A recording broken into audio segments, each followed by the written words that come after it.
Yo, yo, welcome to the pre-show. Oh, those lights are bright. How's everyone doing tonight?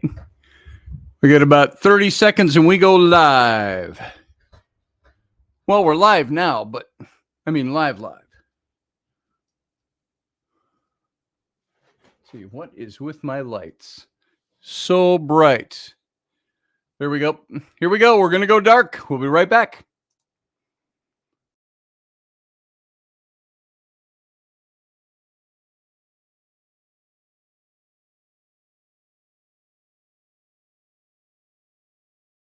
The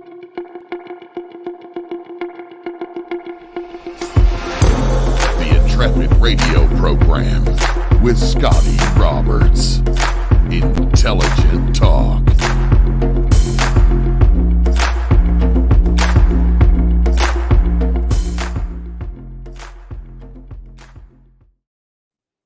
Hey folks, welcome to the program. I'm Scotty Roberts. I'm your host. This is the Intrepid radio program right here on the Odyssey Radio Network. That's ODYSY radio.com. Thanks for coming in. Thanks for being here today. Sure appreciate it. It's Monday. Happy Monday. Hope your day went well after a nice, long, beautiful weekend. If you were up here in the area where I live, we had a gorgeous weekend. After a not so bad winter because it didn't snow all winter, which is odd. We usually have an accumulated about 7 or 8 feet of snow by the end of winter. And we got, I think, 2 snowfalls this last winter, and that was it. Hey, Kalina, good to see you over there in the chat room. Everybody else who's starting to mount up out there, you're going to pile up out there, so you might as well just come on into the chat room, folks. And So while we didn't have a snowy, cold, overly cold winter, it was sure nice still to get the spring and get up into the 70s again. And so we were 75-ish, close to 80 over the weekend. And that was nice. It doesn't have to get a lot warmer for me than that, but it's going to. Now it's going to drop back down. It's a little below seasonable. We've got mid-50s all week now, and rainstorms coming, stuff like that. So it'll be a totally different change. But we need the rain because we didn't get a lot of snow this winter. So anyway, how did I lapse into weather report? I don't know. But that's what's going on here today. And that's my weather anyway. It was a slow day today. I got lots of stuff done and catching up on a couple of little things. And so it's good to have you all here tonight. I want to talk about adventure tonight, as you can tell by the opening graphic. And we talked about adventure before, and exploration and adventure. What makes adventure adventurous? Why do we crave adventure? Let me ask you, do you crave adventure? Are you a homebody? I know there's some of you are homebodies. You've said you like staying at home. You don't get out a whole lot and do a lot of stuff. But what are the things you do for adventure? Because adventure is part of who we are. It's part of our makeup. It's part of the human condition to want to go out and express ourselves by doing something different, by exciting ourselves. I guess a great way to put it. The dopamine, all of that stuff, the chemical stuff. I don't know about all of that, but I do know about what we're going to be talking about is some of the 5 elements of adventure, 10 things that you can do. I've got lists galore. We'll see if we can get through it all tonight, and we'll see how far we get with it. And we're still in the middle of our series on King David, and we'll probably pick that up on Wednesday. And that's a great series, but I thought I'd give us a little break in the thinking cap stuff, getting too deep into the hyper controversial religious stuff, and slip over into a little adventure. Because I was thinking, I just sat back and I said, what would I want to talk about that isn't getting too deep? And I started thinking about other series I wanted to do. And I thought, well, I could start that or I could start that. And I thought, no, I'm getting just as deep with those. Let's get something that can appeal to us all on a different level, because I think we all You got to admit it. We all like to do things. We all like adventure. But what's adventure? What makes an adventure for you? What makes it exciting? Right now, I have excitement. I'm just in an argument with my 14-year-old son, who, they're at that age when they're 14 where they think, oh, I can meet you toe to toe. I'm talking an argument. And I told him, son, you gotta wrangle some of this anger stuff you got going on. And he doesn't like it. And he gets all mad. He bangs things. He breaks doors because he gets so mad about things with his sisters or with me. And he'll just open and shut a door, wham, wham, wham, wham, wham, wham, over and over and over again, just to show how mad he is. And of course, what do? I just tell him, son, you break that door, you're paying for that door. So if I were you, I'd use my head, and I wouldn't do that anymore. So anyway, there you go. Is that adventure? No, the adventure is building your family. It's learning how to deal with everybody's ups and downs. I told my son today, I said, you got to lighten up. Lighten up. Now, that's not a man to a wife. A man to a wife, that's them's fighting words. So that's a man to his son. Son, lighten up. It's an adventure. Sounds like me. Punch the wall instead of a person, says Field Guy. Yeah. And that's after he was pushing his sister around. They push each other around. Rowan's an athletic kid. And she's 2 years behind Flynn. And she's tough, and they get on each other. And yet there are times he goes a little too far. It's like, son, stand up for your sister. You need to apologize to your sister too. Oh, that's like pulling teeth. So this is the adventure of family living, of life, of having integrity, growing character. And that's an adventure all its own. And that fits, but that's not the kind of adventure you always want to go on. That's an adventure all on its own of a different nature and a different kind. So what do you do? What do you do if you want to get a break from all that stuff? Either as a family unit, you're all going to go on an adventure, or you're going to go on individual adventures. What are the things that you do? What are the things where do you want to go? What do you want to do? How do you want to approach life? That is the big question about what we're doing, about what adventure is. What is adventure versus exploration? Because those are two different things. Adventure versus exploration. Why do we need adventure in our lives? Why do humans need adventure? I've been looking at a lot of stuff today about this, off and on throughout my day, because I've got other things to do and other work to do.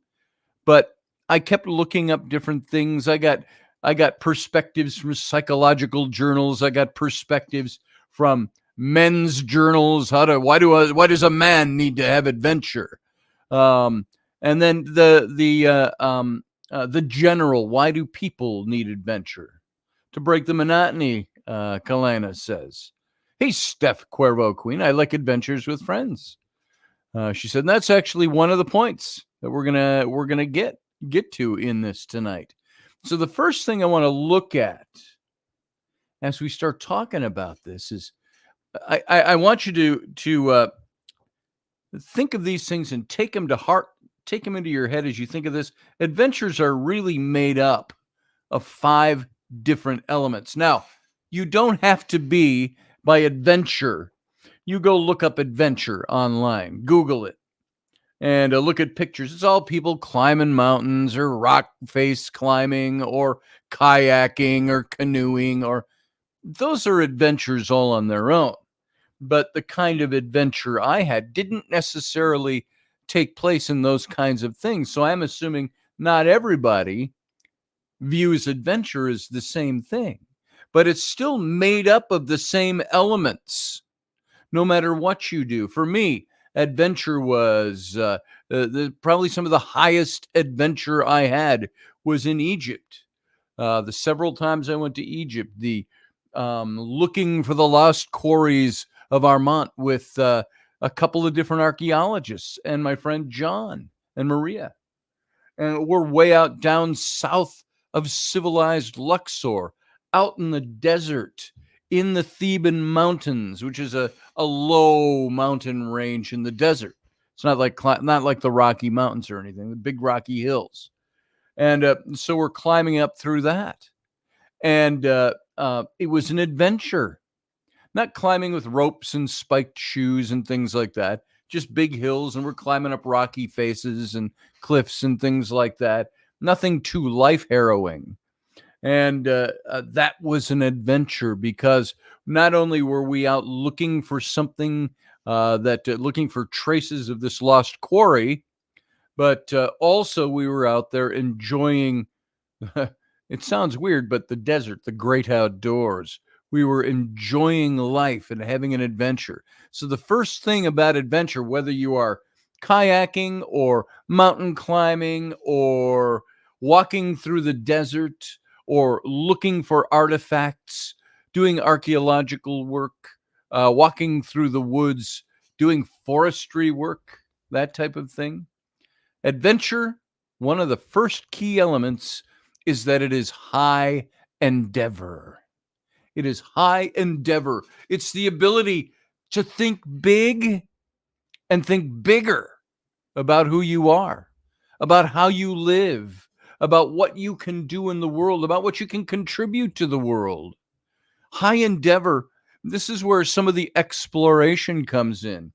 Adventure is doing the thing itself, the act of getting out and doing. Exploring or exploration is the act of doing something that you think has an end that will profit you and profit those around you and profit the world in general. By profit, you can tell I don't mean monetary profit. I mean, it's something that's worthwhile, that you're doing something. Looking for Bigfoot in Washington, says Randall Flagg over in the chat room. Exactly. Right hand goes left, left hand goes right, says Field Guy. Whatever that meant. Get a dog, he says. Get fleas, open a market. There you go, Field Guy. Maybe that's more entrepreneurship. Is it an adventure? Maybe. But so adventure and exploration, they both involve high endeavor. And no matter what you choose to be the thing that is the adventure that takes you away, you are the one who needs to be seeking the high adventure.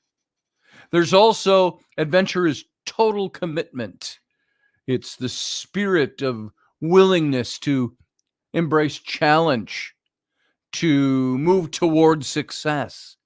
It's the acknowledgement that total commitment does not mean blind faith or brazen disregard, but it's confidence.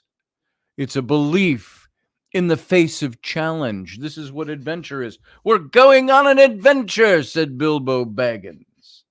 It's challenge and confidence, or confidence in the face of challenge. And you're going to do it, and you're going to do it, and do it well, and gain something from it. You're committed to it. So it's high endeavor. It's total commitment. The third thing is that it has an uncertain outcome. Now, if I take an adventure and I'm going to go say to the family, we're going to go up to Lake Superior, up on the rocky shores of Lake Superior in northern Minnesota here, and we're going to go camp out in a tent. Now, we're pretty certain that the outcome is we're not going to get eaten by bears. If it rains too much, we'll go get a cabin somewhere or rent a hotel room. But we're going to go camping. We're going to go hiking. We're going to go picking rocks. We're going to go stand in the surf by the lake. We're going to see the views. We're going to suck in all the nature. And so there's an outcome.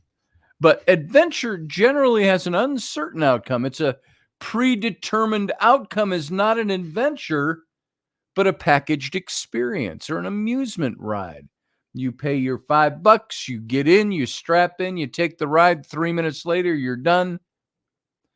You've had your ride. There's your adventure. Is that adventure? Um, Adventure is you're packing up and going.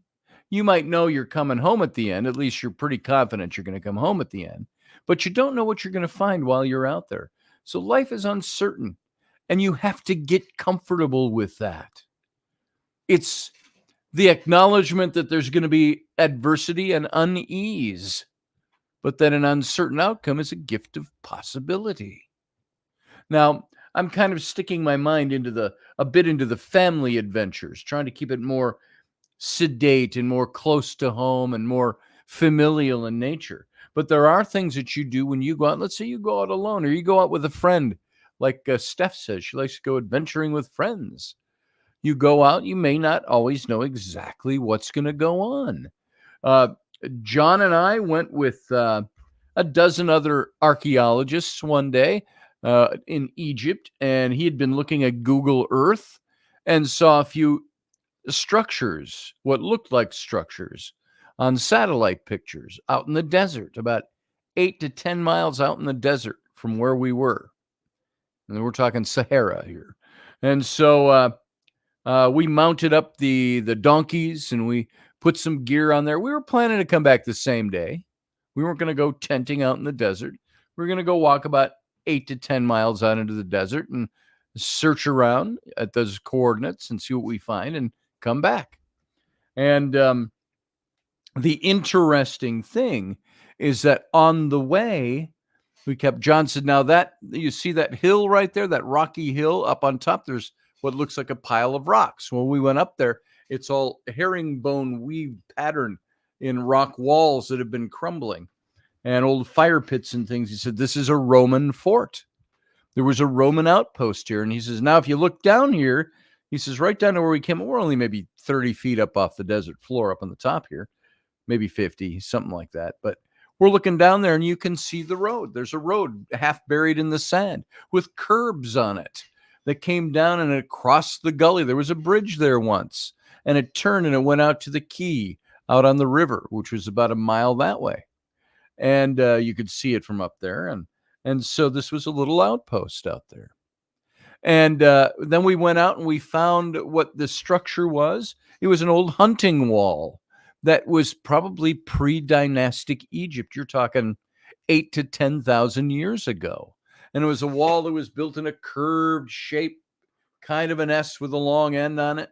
And they would build these walls and they would herd wild antelope or wild animals into there. And it'd be a killing wall where they could hunt that way.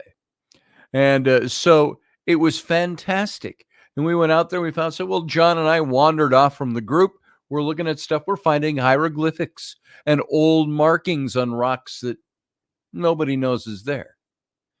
And so that's where we have our little video. If you go over to our YouTube page, my YouTube page, well, you're on it if you're watching this. You go down to the Egyptian videos.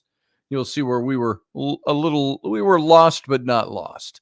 We were separated from the rest of the party and all the gear, all the water, because we got stuck at somewhere looking at something. And we look up, the next thing we know, everybody's gone. And it took us a couple hours to get caught back up to everybody. But we had an adventure. It was fantastic. So adventure has an uncertain outcome. Adventure is also a tolerance for adversity. It's our ability to be resilient in the face of challenge, our willingness to laugh, to use humor and grace and graceful during difficult situations, the opportunity we face to take a step back and acknowledge the sometimes absurd aspects of being human and embrace it and continue on is at the core of tolerance for adversity. So we're out there, we're engaging in high endeavor. We have a total commitment to what we're doing. There's sometimes an uncertain outcome, or at least lightly uncertain, that we don't know what we're going to find. We don't know what we're going to run into. It's not usually life and limb on the balances there, but it's things that we don't know are going to be there. And then there's tolerance for adversity. And then, of course, adventure, as Steph already alluded to in the chat room. A great companionship is an adventure. Great companionship. And while our lives can sometimes feel solitary, even if you're in a family sometimes, maybe you feel solitary with your family. Maybe you're by yourself. Maybe you've got someone, but you're still solitary. We can't do it alone. We can't go it alone. And it takes a team to support living in commitment and joy and generosity and gratitude. We can live in a state of adventure every day and in every aspect of our lives. Living in adventure brings this sense of vitality, intensity, and energy into all of our relationships and our endeavors. Adventure is not reserved for the extreme athlete or the daredevil or the explorer. It's an attitude and a lifestyle choice. It's an expression of your heart's intention, your passion for life. And if you're lacking adventure, it could be that you are so bound up and wound up in the affairs of life and the daily living that you don't find. This has been something Rainey and I have talked about in our own relationship and our own family, is that we're so caught up in doing the things that need doing and paying for the things that need paying and just maintaining life and raising our kids that we sometimes don't have the time to do the things we want to do. And we definitely want to remedy that this summer. We're already thinking summer's 6 weeks away for my kids. And I've been talking about it for 2 years and we haven't done it yet. We're going to take that, we want to take a little camping trip out to the Custer battlefield, the Little Bighorn, the Greasy Grass, and see some of the forts and sites through the Black Hills along the way. If Ruben were here, I wish he were.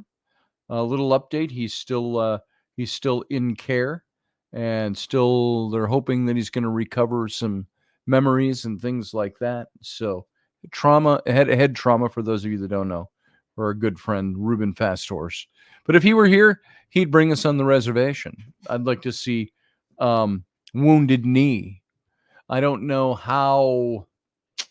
I don't think it's unsafe to go on the reservations, but I think it's kind of wise that, you plan ahead, because I've heard that there are some animosities there, rightfully so. So these are some of the things we want to do. Living in adventure brings a sense of vitality, its intensity, its energy into all of our relationships and all our endeavors. You go on an adventure, you come back and you're changed. It changes you. When I first went to Honduras back, 40 plus years ago, I was a very young man. And we went down to Honduras, where my grandfather had an island down there, and we explored. And it was an adventure. We didn't stay in hotels.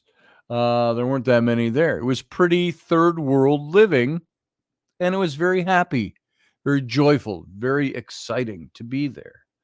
It was Caribbean living, third world Caribbean living, like you can imagine. And we had a great time. We came back tan and revitalized. Exactly, Kalina. And same with going to Egypt. You come back, you might be tired after a big adventure. I was gone. I think every time I've been to Egypt, I've gone about a month each time at a shot. And you come back and you're like, whew, I'm glad to be home, but I sure want to be there. Now, do you know, Rainey and I almost moved our family to Egypt back in, what year was it? Probably 2013. We were talking about it very seriously with John and Maria. So the adventure was so high. And I wanted to maintain that. Now I have those as great memories. It's not that I'm not going to do it again. I haven't been on a good adventure in 5 years. And I take that back, 7 years since the heart thing and all of that. I haven't been on a good adventure in all that time. And I keep talking about wanting to do it because I'm at that place where I need an adventure. We need an adventure. We as humans crave adventure. And it's not reserved for as I said, for the athletic or the daredevil. It's an expression of who you are. Like any practice of like yoga, meditation, soccer, you name it, adventure is a practice too. And I've found that the greatest success and the most meaning in my life by surrounding myself with family, friends, and colleagues that support adventure in one kind or another. Now, Rainey's idea of adventure sometimes is different than mine. Going with the Cub Scouts somewhere or the Boy Scouts, they have their own adventures. That's not my thing. Rainey and I have to get our thing together, the thing we want to do, because we've got our separate things we do. Adventure is work, but the payoff is well worth the commitment. Your summits await. Climbing a mountain, hiking a hill, hiking a forest, hiking the desert. There's plenty of places like that in the United States you can go and you can see things. Like I say, we want to go out to the Custer battlefield. That's a totally different kind of adventure. So we're going to work on that and do that. That's something we want to do together. And now I've got these 10 reasons that you need to take an adventure. And they kind of merge with some other things I've got up here. So let's hit these first. There's 10 reasons I think that you need to take an adventure.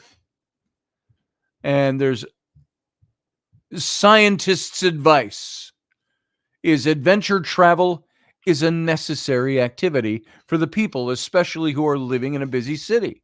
This is more psychological advice, maybe. They've been getting stuck with the screens, spending their much of their time in transportation and indoors. Generally, they're rapidly going into the lack of nature mode.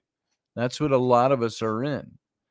And it causes illness. It causes breakdown in our immune system, stresses, loneliness, much more bad effects on humans. So here are 10 things, 10 reasons that you need to take an adventure. Number 1, when you get dirty, you improve your physical health. Did you know that? When you get dirty, you improve your physical health. Scientists have recently reported that our modern obsession with cleanliness might be leading to a rise in allergies, asthma, inflammatory bowel disease, all that kind of stuff. Getting dirty could just be the best path to developing a strong immune system. So going on adventures means what? Getting a little dirty, getting some dirt under your fingernails, cooking in a hole in the ground, chopping wood to build a fire. These are all things that wouldn't make you think of living in a sterile environment. But try going to live in the forest for a week. Oh, how about just a weekend in a tent? You get dirty, you get a little healthier. Number 2, outdoor activities can prevent or treat a wide range of health problems. So there's doctors around the country are now handing out park prescriptions for conditions ranging from heart disease to obesity to attention deficit disorder. Adventure travel takes park prescriptions to the whole next level. So you go on a little adventure travel, get out to the parks. There's this guy, I've made a quick mention of him before. He's called Desert Drifter, I think is his YouTube. Desert Drifter. Because he said he took it from Clint Eastwood's High Plains Drifter, which he watched when he was a kid. He's a young guy. He is actually a tour guide out into the desert, Arizona, Utah, places like that. But he goes all by himself with a tent or a roll, bedroll, and a couple of cameras. And he's kind of like, if you remember Les Stroud's Survivor guy, he kind of does that kind of thing, but he's not out there to play survival games. He's out to look at things. He finds things on Google Earth and out in the desert. And he goes walking through all these wadis, these canyons and places, and finds the old ruins, the Navajo ruins and the Pueblo and stuff like that. And that's what he does. And I watch those shows. He doesn't do a lot of talking in them. He talks plenty when he finds the ruins in the cliffside, and he talks about them a bit. But it's quiet. You hear the wind. You hear the birds sometimes. You hear his feet crunching through the sand, through the brush. And it's like being next to God. So these outdoor activities can prevent or treat a wide range of health problems. You want to deal with obesity? Go out hiking. You want to deal with, I think, even diabetes? Get your diet in order and go out hiking, exercise. 3, there are no age limits on adventure. What's a ASMR travel, Sarah? What's ASMR? I've seen that a million times. What is that? What does that stand for? ASMR travel. Number 3, there are no age limits on adventure. You don't have to be young. Anyone can make a nature playground, or make their playground in nature, if you will. Adventure travel is an activity you can stick with for your whole life. So, diabetes, says Steph Cuervo Queen. Yes. Someone whistles, it's ASMR. I don't know what ASMR is. Thanks for that quick answer. And tell me somebody's whistling it. What's it mean? What's ASMR? And you'll say it and I'll go, oh, right. ASMR Astro Project. Well, fantastic. Okay. Number 4, take a hike. Get a bigger brain. As a matter of fact, I will ASMR. Look at that. And just look it up. What does ASMR mean? In slang, it's autonomous sensory meridian response. I've heard of this, never used the term before. Autonomous sensory meridian response typically refers to tingly feeling that travels from the head downward. That's some experience in response to certain sounds, feelings, or descriptions. There you go. Boom. There. I don't know if you beat me to it, Sarah, if I beat you to it. Yeah, it's the chills, the tingles running up and down. So take a hike as number 4. Get a bigger brain. Research indicates that hiking or walking grows brains. Typically, your hippocampus gets smaller once you hit your mid-50s, leading to memory loss. But a group of middle-aged adults that took 3 40-minute walks a week for a year grew their hippocampi, an average by 2%, which could improve their retention for years. Hiking adventures will keep you mentally sharp. You want to get mentally unsharp? Get tired out, get exhausted, get to the point where you're so exhausted, you get so out of shape because you're too exhausted to do anything. Pretty soon you're going to die as a lump on your sofa. And you start, I've experienced some of that where I get so exhausted and my body is so sore from different things. And I find that if I don't get outside and do something, I'm going to die as a lump on this sofa. So, and then your brain starts to get tired on top of it. So take a hike, get a bigger brain. You can actually grow your brain. Sarah says exposure to different stimuli can increase neuroplasticity. There you go. Now, number 5, going on adventures raises your tolerance for uncertainty. So place yourself in situations where things don't always go as planned, such as on an adventure trip. It helps you to learn to cope with the uncertainties in life, and there's no shortage of uncertainties out there. Go out and do something. Go out and go somewhere. You know, we watch things like this in movies or read books about them all the time, and we see people experiencing things, and we live vicariously through them, but it doesn't do anything for us physically. Might somewhat stimulate us mentally, but we're not the ones doing the adventuring. We're not the ones facing the uncertainty. Now you can watch a movie and go, hey, that movie, I wasn't expecting that ending. That was an adventure. There's some uncertainty there. Different kind of thing. Chuck Thurston said, we're retired and driving down to Paso Robles, California tomorrow in our motorhome for 2 weeks of camping and winery tasting, our adventure. Chuck, I envy you that little adventure. That sounds really fun. That should be fun. Number 6, adventure travel lets you safely try on alternative lives. You ever think of that? One of the best things about embarking on an adventure is that you can shed your familiar skin for a while and pretend to be anything you want to be before you take a drastic and permanent step. Who would you be if you lived there? What would you be doing? What would life be like if you changed your location? I've done that a few times in different places I've been. What would my life be like if I did this here? I've looked at Great Britain, England. I've looked at Scotland. I've looked at Wales, and I've said, what if I lived here?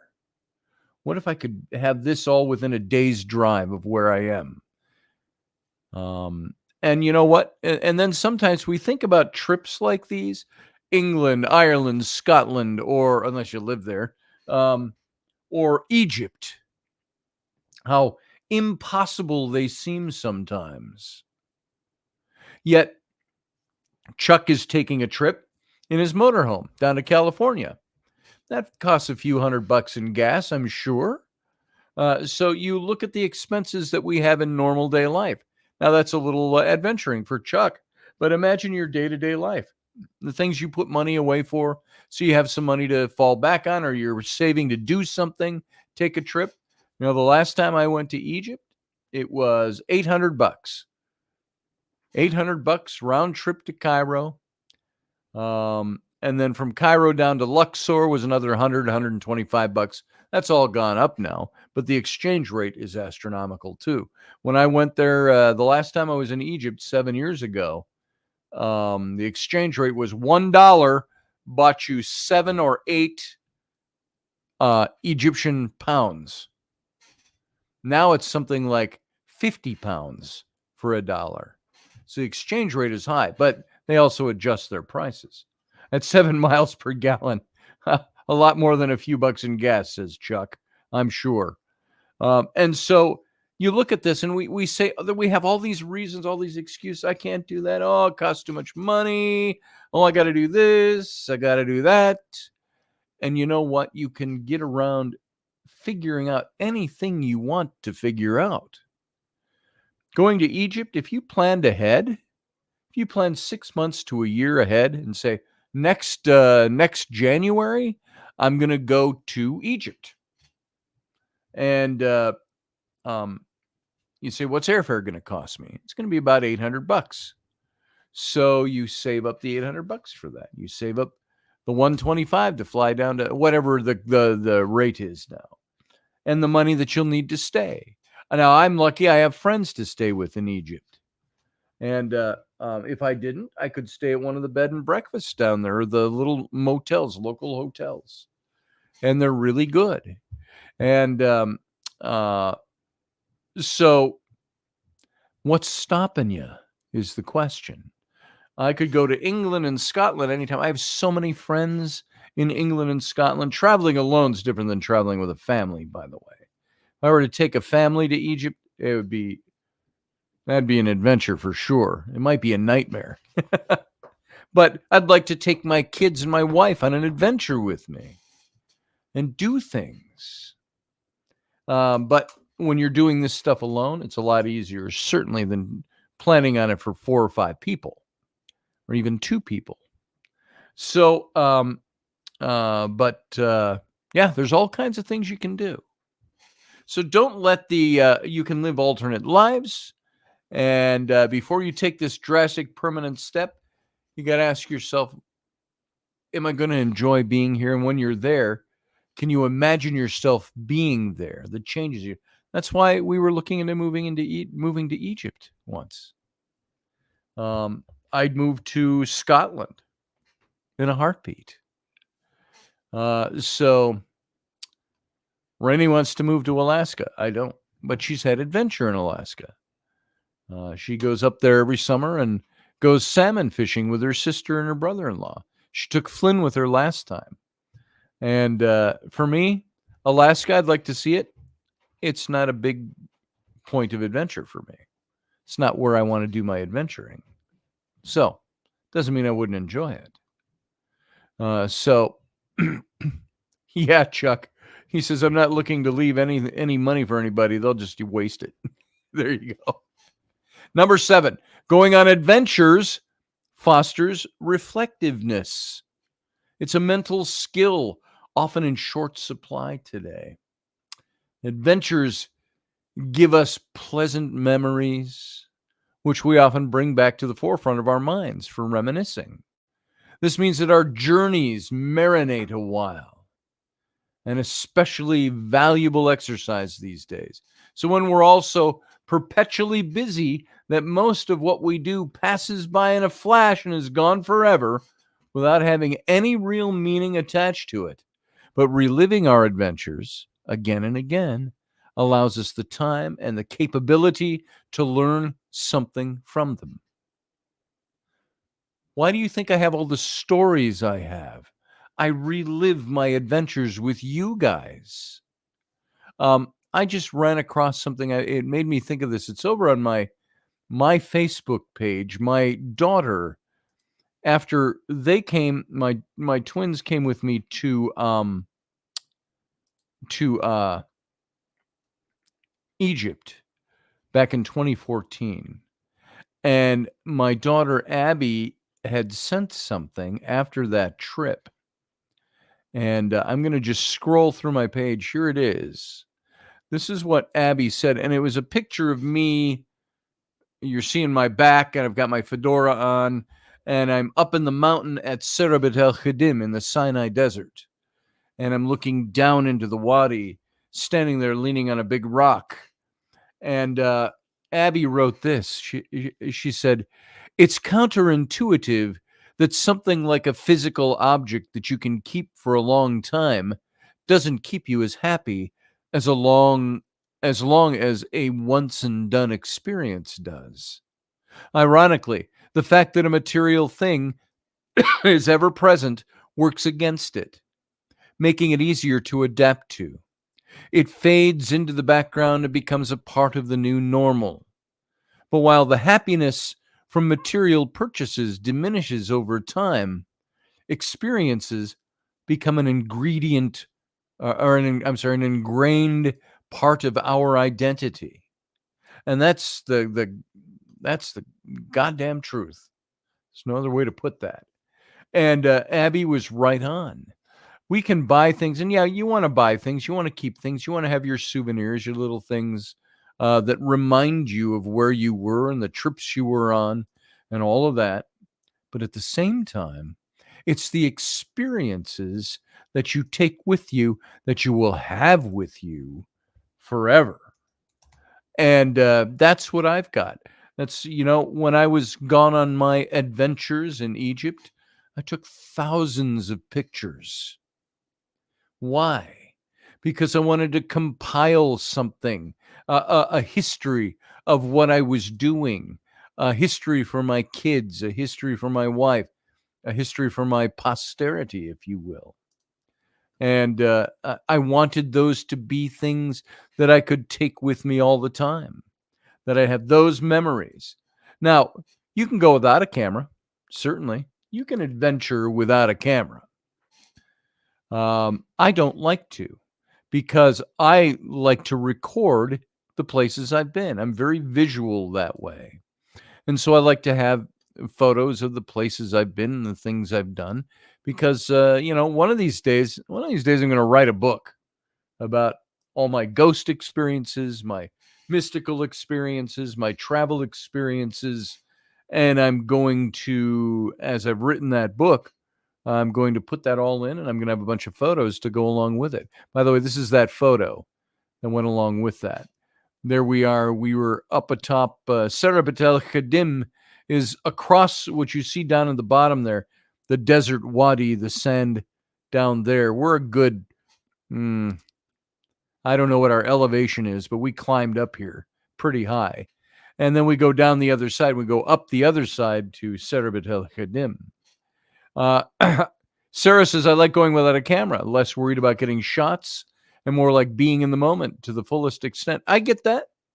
And there are times I do that. But you will find me less likely to not snap a picture or try to get a photo of some place that is meaningful to me. Now, when I was on this trip, you don't see it here, I have hanging over my shoulder a camera strap and my big Canon that I would bring along. And, but I'm almost satisfied at times to be able to just have my phone in my pocket and I can snap a picture of something. The kind of cameras they put in phones now, amazing. So I like going and recording for posterity pictures of places. Why? Because I like to write books, because I like to tell stories. There's nothing better than being able to say to somebody, hey, take a look at this. This is that place where I was. And I share that picture with you. So this is the picture, and I'm sharing this one with you. This was the day before we climbed up Serabet El Khadim and saw the ruins up there in the mountain, which are very connected to the Exodus story.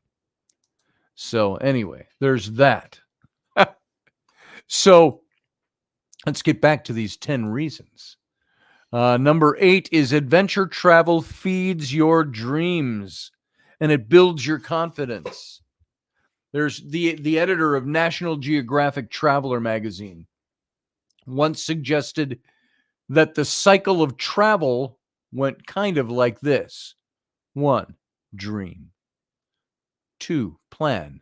3, go. 4, share. That's it. But no matter how many steps it takes to get there, the one thing that's certain about traveling to spectacular nature spots is that it soon becomes addictive. Experiencing one wilderness just doesn't seem to be enough. And your soul quickly calls for more. And each time you go, you find yourself changing. Adventure builds your confidence. And with each successive adventure, you challenge yourself just a little bit more. Remember when I told you the story about Philip Coppens dying about a week before I went to Egypt the first time? And it was David Weatherly, shaman, who told me, you're going to go to Egypt? He said, and it's going to change your life forever. And he wasn't wrong at all.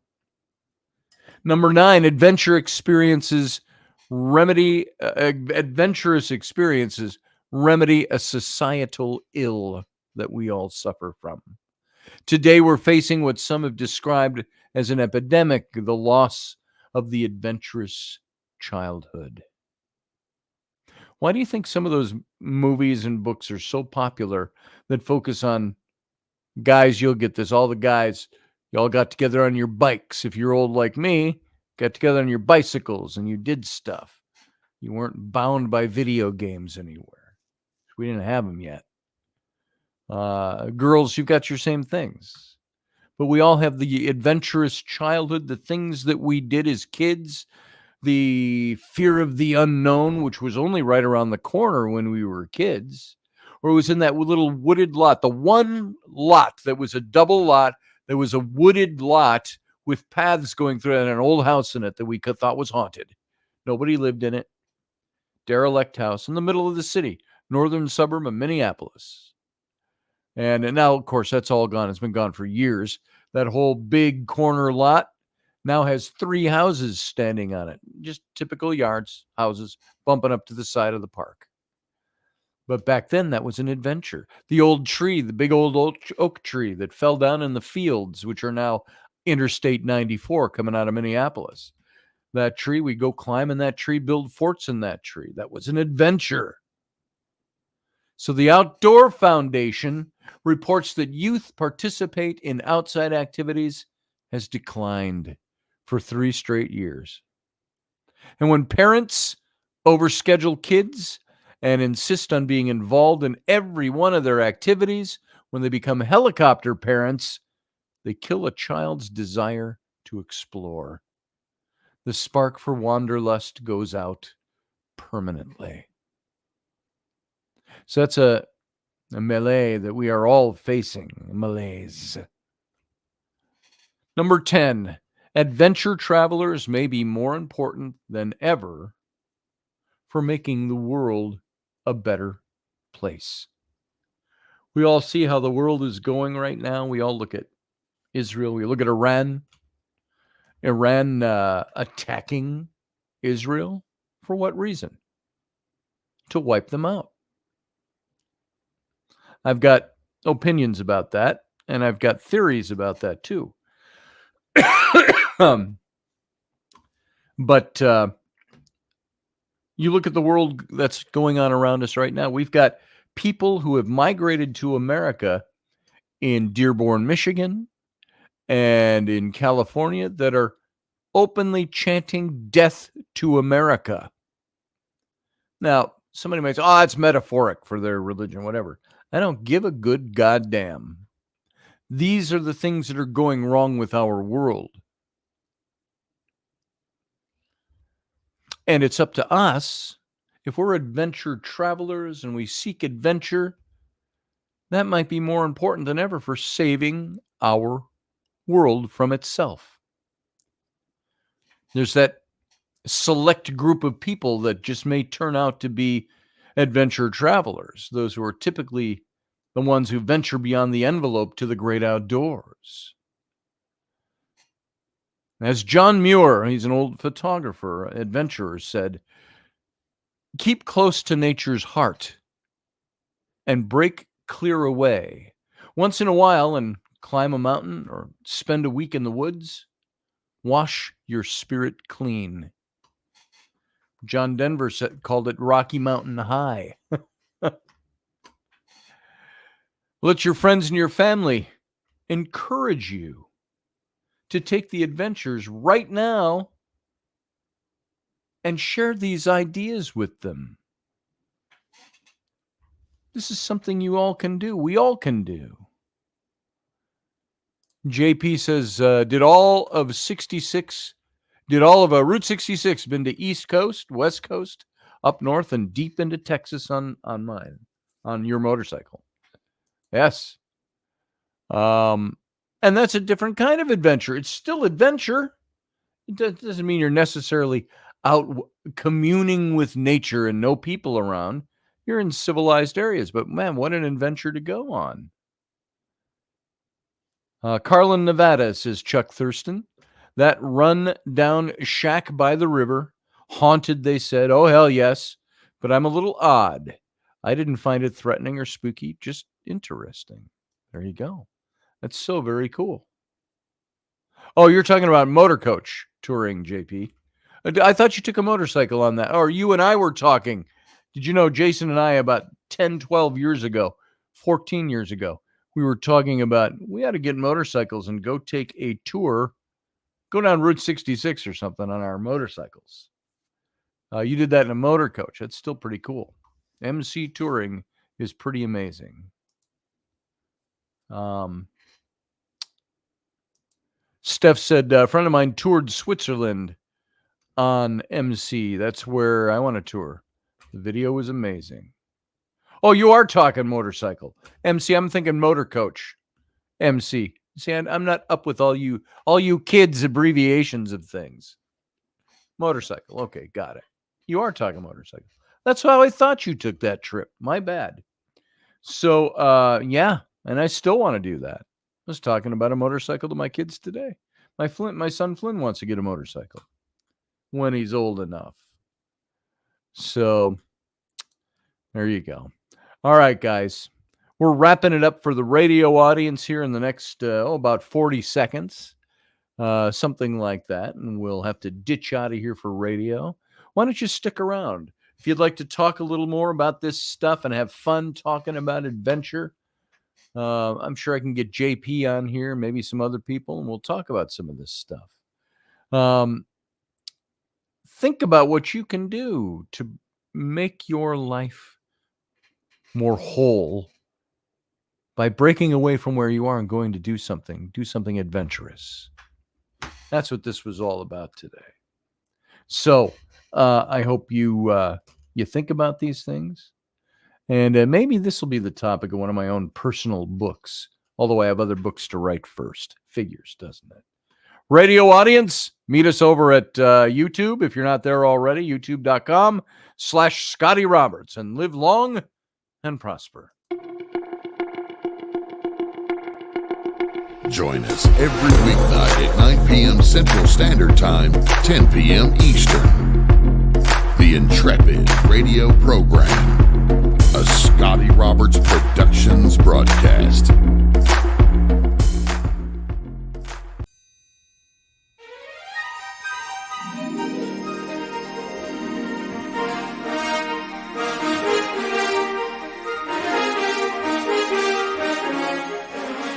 Hey folks, this is Scotty Roberts, and this is the Intrepid Radio broadcast.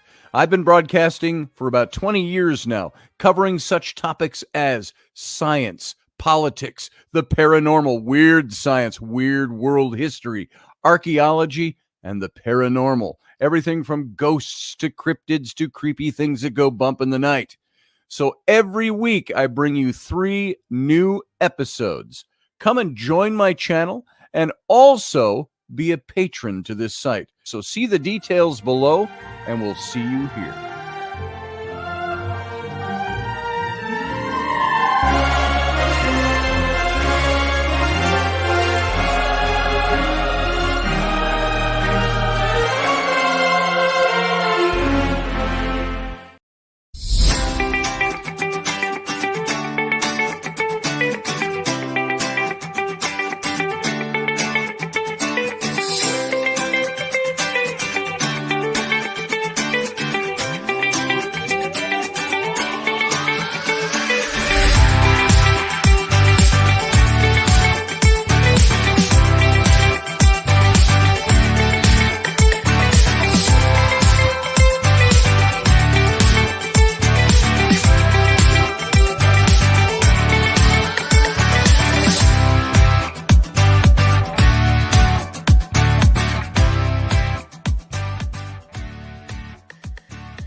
Dave, I love you, brother.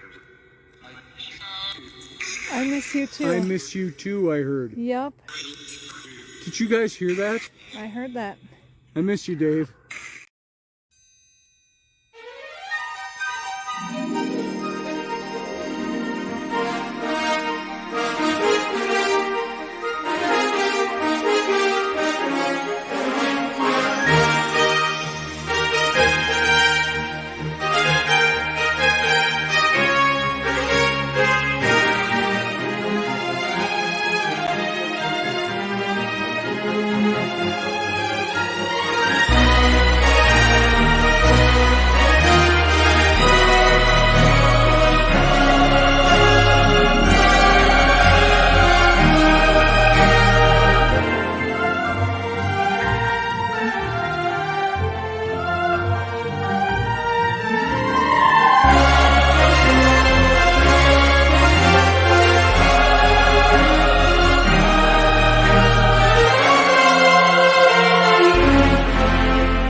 Hey, folks, welcome to the Captain's Cabin. Glad you could make it tonight. And let's see what we got going on tonight. I'm going to have a couple little bits of chocolate here because I need some chocolate and sugar in my system. And other than that, we're going to sit and talk about adventure, what you want to do. What do you want to do for adventure? You should call in. Give it to us. Let me give you the invite. I'll copy that over and we'll paste it in here. Boom. There you go. If you want, you should call in. Talk to us about your adventures. I'm doing a big etiquette no-no by eating on air, but I don't care. So,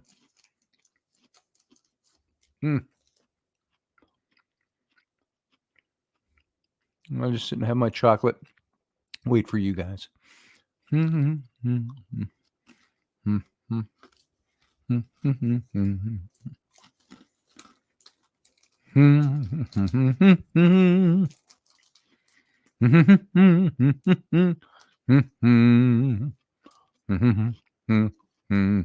Well, streaming field guy is a little different than radio.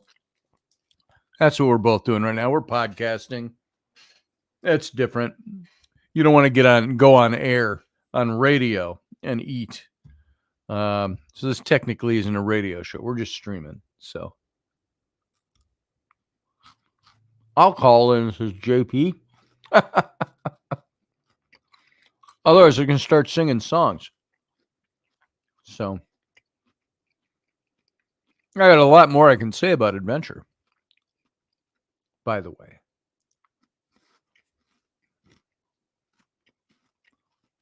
Kalina says, I'm dropping off in a bit, in a rut, in a rut, and can't get out of it. Try to watch Wednesday's show.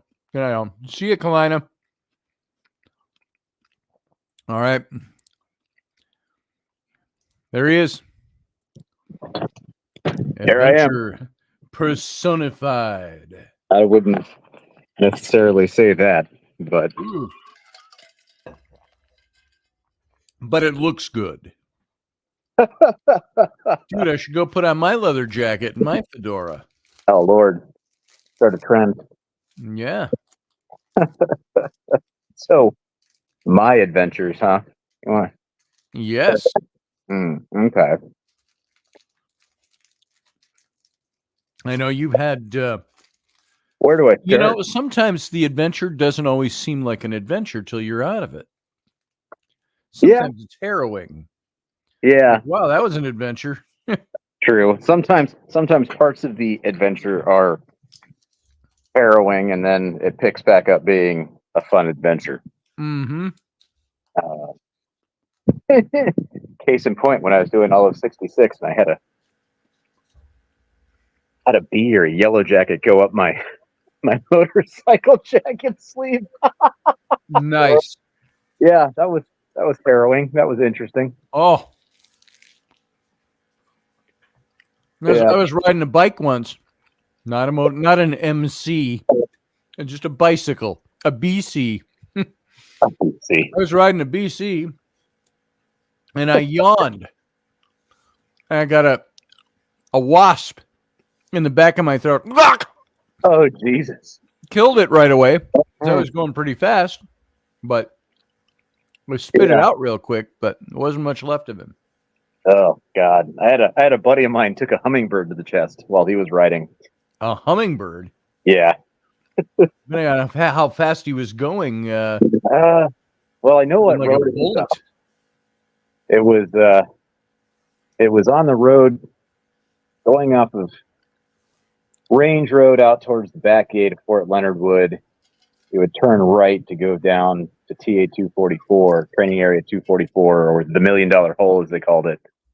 And there's a nice stretch of slightly windy road to get down there, and I think it's like 35, 30, something like that.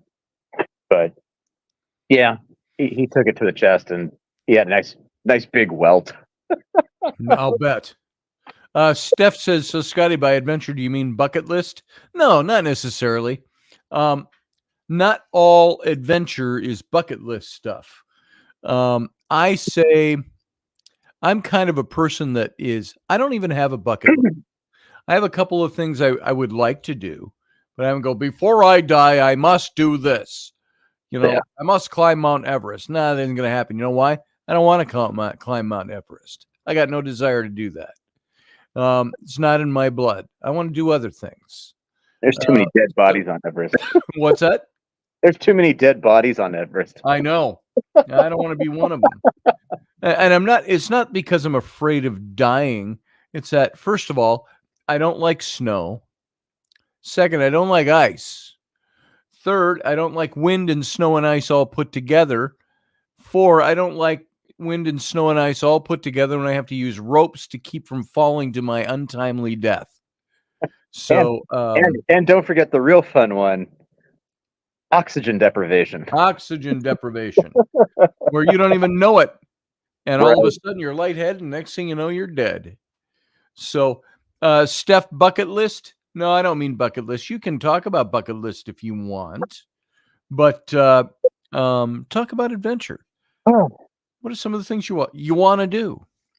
I'm going to tell you something. This is not an adventure of my own, but I stumbled across this video. I was looking for something to watch while I was eating lunch the other day. And I found a video that was obviously from either Assassin's Creed or one of those types of games where they've got like 2 and 3 hour walk through Memphis, Egypt, 455 BC. Yeah. And you're like, and I'm like, wow, that could be cool. And I opened it up and it captivated me. There was no music, there was no action. It's just you hear the footstep and I know that some of these games have won some major accolades for their historical accuracy. Yeah. Assassin's Creed, historical accuracy, because they've reconstructed a whole world out of history. And so Memphis, I thought, oh, that's neat that they did Memphis, because I place my whole thing of the book with Senenmut and Moses and all that, taking place in Memphis. Yeah. Or up the Nile from Memphis. And that this is where the princess would have said she was bathing in her own private spot on the Nile. And that's kind of an abbreviation, because in Memphis, and going all up into the towards the east, past what is now Cairo and up into Goshen, they had the royal canals that were dug off of the river. And then they'd flood those with the river water. So the Nile extended out down these miles long canals. And so I turn this on. The first thing you see in these videos is the canals and the city on both sides. And it doesn't look a whole lot different than walking through Luxor, West Bank Luxor. It looks almost the same way, except there are fewer statues and not so many colorful hieroglyphs painted on things.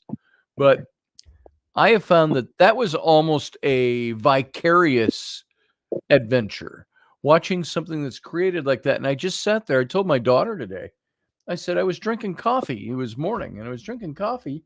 And I sat there for 45 minutes, just mesmerized by this thing. And I went, whoa, I got things to do. Right. And I felt like I had gone on a little mini adventure. So, Yeah. I like I kind of mentioned in the chat, I did all of 66. I was back in 15 on the bike. That was really cool. And if anybody out there, is looking for a good road trip, Route 66 is great. It's a 2,400 mile long neighborhood. right. Like it's a community of its own, Wow. and scattered along the way, and it's pretty tight knit. All the major stops, the people who own them or run them, etc., they all kind of know each other. And then you have the roadie network. They call themselves roadies, and they all know each other, and they know all the owners, right? Mm-hmm. And so, like, it's one of these things where I've always said when I talk to people about it, it's like, look, whatever you do, don't be a dick in Chicago or somewhere in Illinois, because I guarantee you, if you make enough of a fuss and are enough of a pain in somebody's ass, by the time you get to Oklahoma, or you get to Texas and like Amarillo through the Panhandle, and you get to New Mexico, they're gonna know about you. Yep. And that will impact your trip the rest of the way. Yes. Are you talking about what Sarah just said?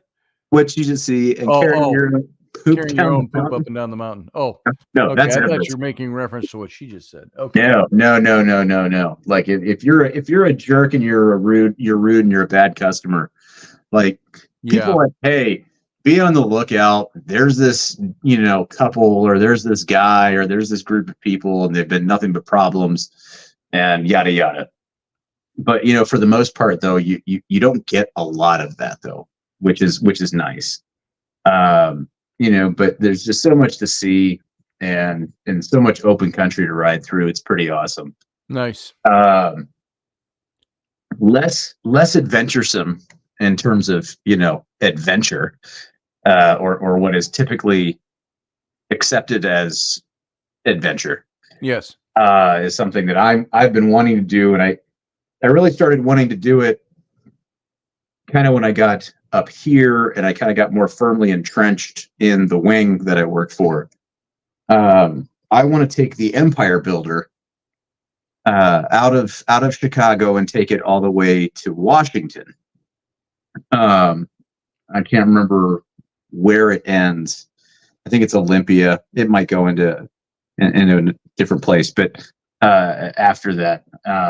But so I found out when I was doing my research and just kind of trying to find things to share about the history of the unit and kind of connect people to it and paint a picture of what was going on in the past and stuff like that. I have this book that's called the 319th in Action, right? And it is basically their entire combat record, going from train up at Barksdale Army Airfield in Louisiana all the way to the Pacific, and really all the way to North Africa and the Mediterranean, and then back stateside into the Pacific, and then back stateside, and during World War II. And so, I get reading through things. I'll try to look for stuff to pull out. I can, do a quick, oral briefing during a meeting or something. Just kind of, connect people, or do a quick email, blast it out to everyone in the wing. And so I'm digging through and I'm kind of looking at it, and I get to a point where I'm working on, I'm trying to find something, so I can put something together bigger than I usually do. Right. Right. And so what I ended up finding when I was reading through, they talked about leaving, because when they came back from the Mediterranean, they came, it's Hunter Army Airfield. So Georgia, they transitioned They originally started off in the B-26 Marauder, and they transitioned to a B-25 because there weren't enough Douglas A-26 Invaders available in inventory at that point in theater for them to just transition into there. So they, in late 44, they came back stateside, went to Hunter Army Airfield, and transitioned from the Mitchell to the Invader. And then they were the first Army Air Forces unit to go from Europe, Mediterranean, all that, to the Pacific to join the fight out there. And so they have the train up, and they've got 2 logs in the book, like running logs in the book that chronicle. One chronicles the ground echelon, as they would call it. So that's all of your armorers, your maintainers, your supply guys, your logistics dudes, engineer assets, etc. Anybody that's not actively an aviator, right? Yeah. And they travel from Hunter to the point of embarkation for the Pacific Theater, which is in Washington. And then you have the air echelon, which takes off from Hunter Army Airfield, and they fly to Okinawa, right? Mm-hmm. And so you have the ground echelon. They take railway trains. And so when they get to Chicago, they run on the Empire Builder line.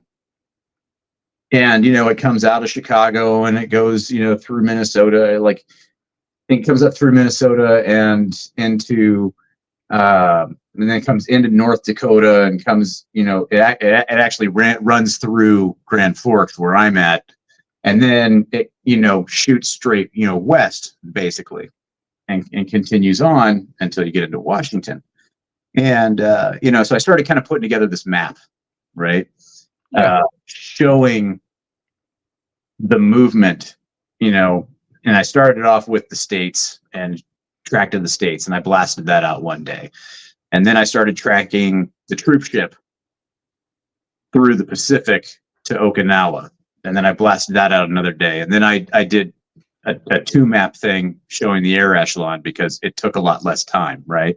Right. They're cruising at 200 plus miles an hour. It takes less time. And then as I got digging around, I found out that the Empire Builder line is still active, and it's run by Amtrak. And so you can take a sleeper car. Right. You can get on a sleeper car, you can rent a sleeper car, and you can go all the way from Chicago out to Washington following That's kind of neat. Original Empire Builder line. And I was like, how cool would it be to It'd be very cool. Take the Empire Builder, and then like every town you pass through, every stop, like I was going to do like a video, hey, 319th Reconnaissance Wing historian here, so we're following the original route of the 319th ground echelon, like that kind of thing. Yeah. And so we're pulling into the station at, in 1945, you would have blah, blah, blah, that kind of thing. But now that I've taken this new position, I've scrapped that idea. I'm going to leave it out for a while. Right. I'm gonna write it up, and slip it into my battle handoff book to whoever comes and takes the office after me, so that like, hey, here's an idea. You might be something cool. These guys enjoy the not interactive, but more engrossing kind of information exchanges and stuff like that. So maybe this would be something you could pursue. So I want to do that. And my whole thing was like, okay, the entire time I go, it's all going to be vintage 40s style clothing, and just live it like it's the 40s. That's kind of neat. Going across the train. Obviously, all the amenities in the cars that would be updated. It wouldn't be, art deco type stuff, and it wouldn't be, all of that. But like, it'd be nice if they would do up the cars like that. Yeah. Well, they actually do something like that in New York.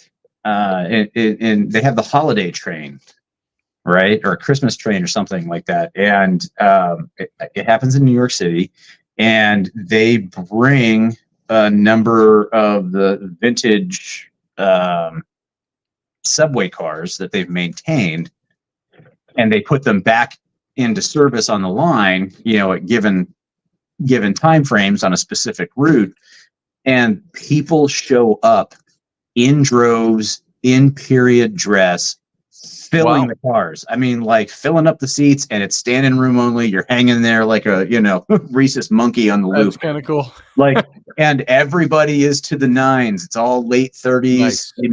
to mid 50s or so. Every once in a while, you see people put up videos of it during the holidays. You'll see some people that have more like 1960s kind of dress, but everybody is basically like in wartime, period clothing, and it's cool. really cool. And like you would never think that, like, oh man, there's going to be like several train cars, vintage rail, subway, metro, whatever, cars filled, standing room only, with people in vintage attire. And that's it's like, kind of neat. It would be super neat just to go do that once, and that's kind of like a historical cultural adventure, it's I would like, speaking of trains, I would like to, and John would laugh about this because he thought I'd be taking my life in my hands, but I wanted to take the train from Luxor up to Cairo, and which is about 400 miles thereabouts. Right. And I thought that would be interesting. Like, it would be an experience, just like taking a train in India. Sarah mentioned the Orient Express. You can go take the Orient Express. Yeah, exactly. So I thought of doing something like that. That would be fun. Another thing I really have wanted to do that I have not done is I wanted to go canoe through the Limhi Pass and into Yellowstone. Take the old Lewis and Clark expedition. Yeah. I'm not going to do the whole thing. I'm not going to cross the Bitterroot Mountains or anything. Right. All in a canoe. No, but I would like to take a few days and go up the river into the Limhi Pass. Oh yeah. And say, this happened right here. These guys, this is what they saw. Yep. This is the place. Oh yeah. And I think that'd be fascinating. And doing stuff like that is anytime you can go to some place that actually has like real, historical significance and prominence, like it's such an experience, and it's, in its own right. Not usually going to a location, like if you go to the Alamo, it's understatedly impressive. Mm-hmm. like it's impressive, but you're standing on the front lawn of the Alamo looking at the Mission building, right? You turn around and there's the nightclubs and the strip malls, and it's all right there across the boulevard. Well, and like when you look at the front of the Mission, the face of the Mission building, the Mission itself, the roof line that you see there, yes, did not exist. Nope. When the Battle of the Alamo happened. The famous facade of the Alamo wasn't there. It wasn't there when it all took place. It's just squared off. Right. Yeah, exactly. But you get in there and you're like, okay, so this is the amount of space that the defenders had. Right. And you can kind of picture things, and you can see where, like, well, here's the well, and, yes, have it capped off, obviously. But it is definitely interesting, and to kind of, you see, there's trees growing on the inside. It's all manicured and stuff, but it's all kept. But it's like, like I'm standing on, like, one of the most significant for the state of Texas, for sure, significant locations, and it doesn't even look like there was a battle that could have taken place here. That's it. It's like, it's interesting. It's interesting. It is. And the little old ladies that run the gift shop and our docents are terrifying. Don't ever have your cell phone camera out to take like a picture of the diorama of the battle in the gift shop. I did that. Nobody stopped me though. oh, I got dressed down by like this little, like 5'2" septuagenarian, like, you can't be doing that. And I'm like, well, oh, is it a matter of flash photography, or is it a matter of like proprietary things, copyrights, etc.? Yes. I'm like, Yes. okay. Both. She's like, there's a sign on the door. And I was like, I didn't Oh, see a sign. Missed that When I coming in. when I Sorry. when I left after I looked at everything and I went out I went back out the front door, I turned around. I'm like, where's this damn sign? And so you look at the facade and you have a very large, portal door, Yes. wood, bolted steel, bracers going across it. And then you have a normal sized human door, right? The no Right. photography sign was like affixed like 3 feet above the normal human door. So Nice. like you're looking for something eye level. Like I took it's all not even there. kinds of pictures in there too. Oh man. That's what I ended up doing too. I was like, you know what?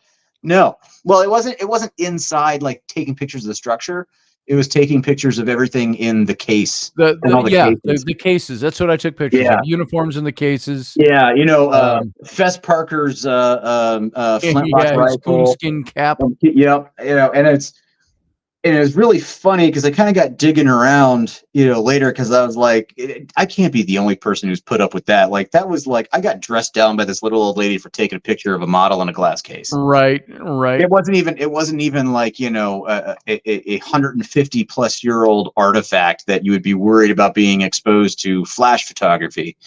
And with modern flash photography, with a lot of it being LEDs, especially on the smartphone, that won't do the kind of damage to artifacts that the older style, right. more traditional stuff. A flash camera is going to ruin stuff. A camera that picks up ambient light, yeah, contained, and then uses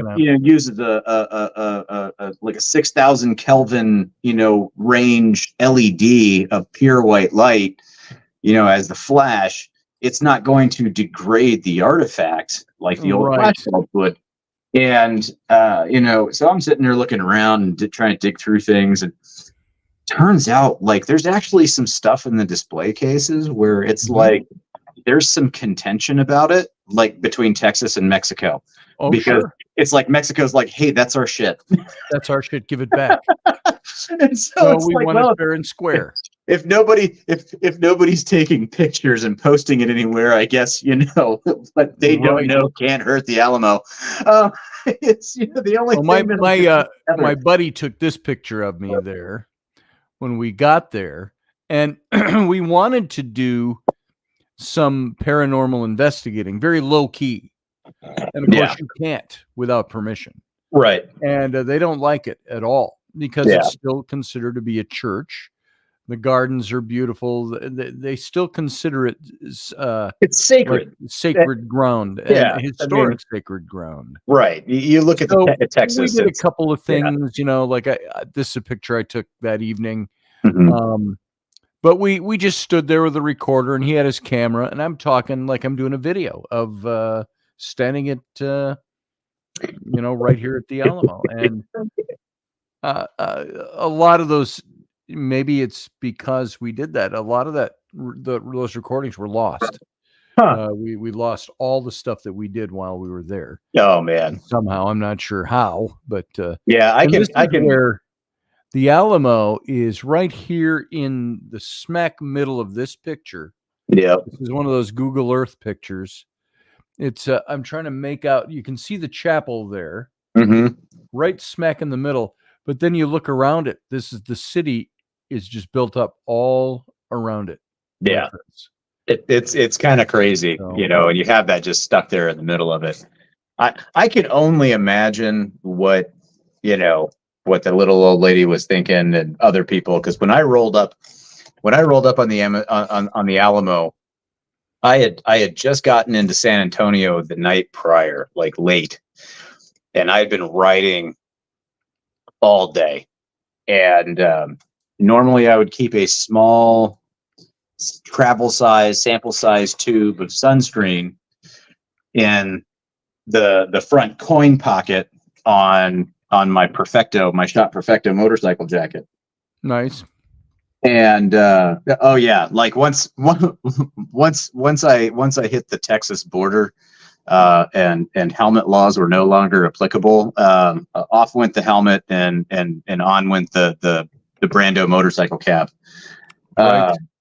But well, off went the helmet initially, and it was overcast and whatnot. Is how it started off when I got into Texas. Kind of late in the morning, it was overcast. And, I'm cruising along. The overcast is burning off the further south I go.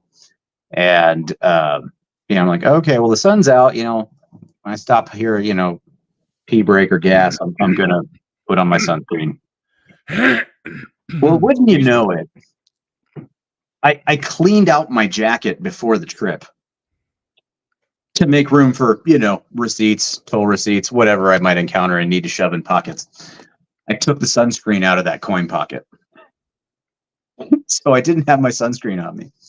And every after that, I was like, oh crap, I need to find a place with sunscreen, right? Because I pulled over. It was at a rest stop, not like a gas station rest stop, but like, the state run high DOT, that kind of rest stop, right? Mm-hmm. There's no vendors in there, and if there are, they're like regular, like, trinkety gift shop stuff and maps, that kind of thing. Yes.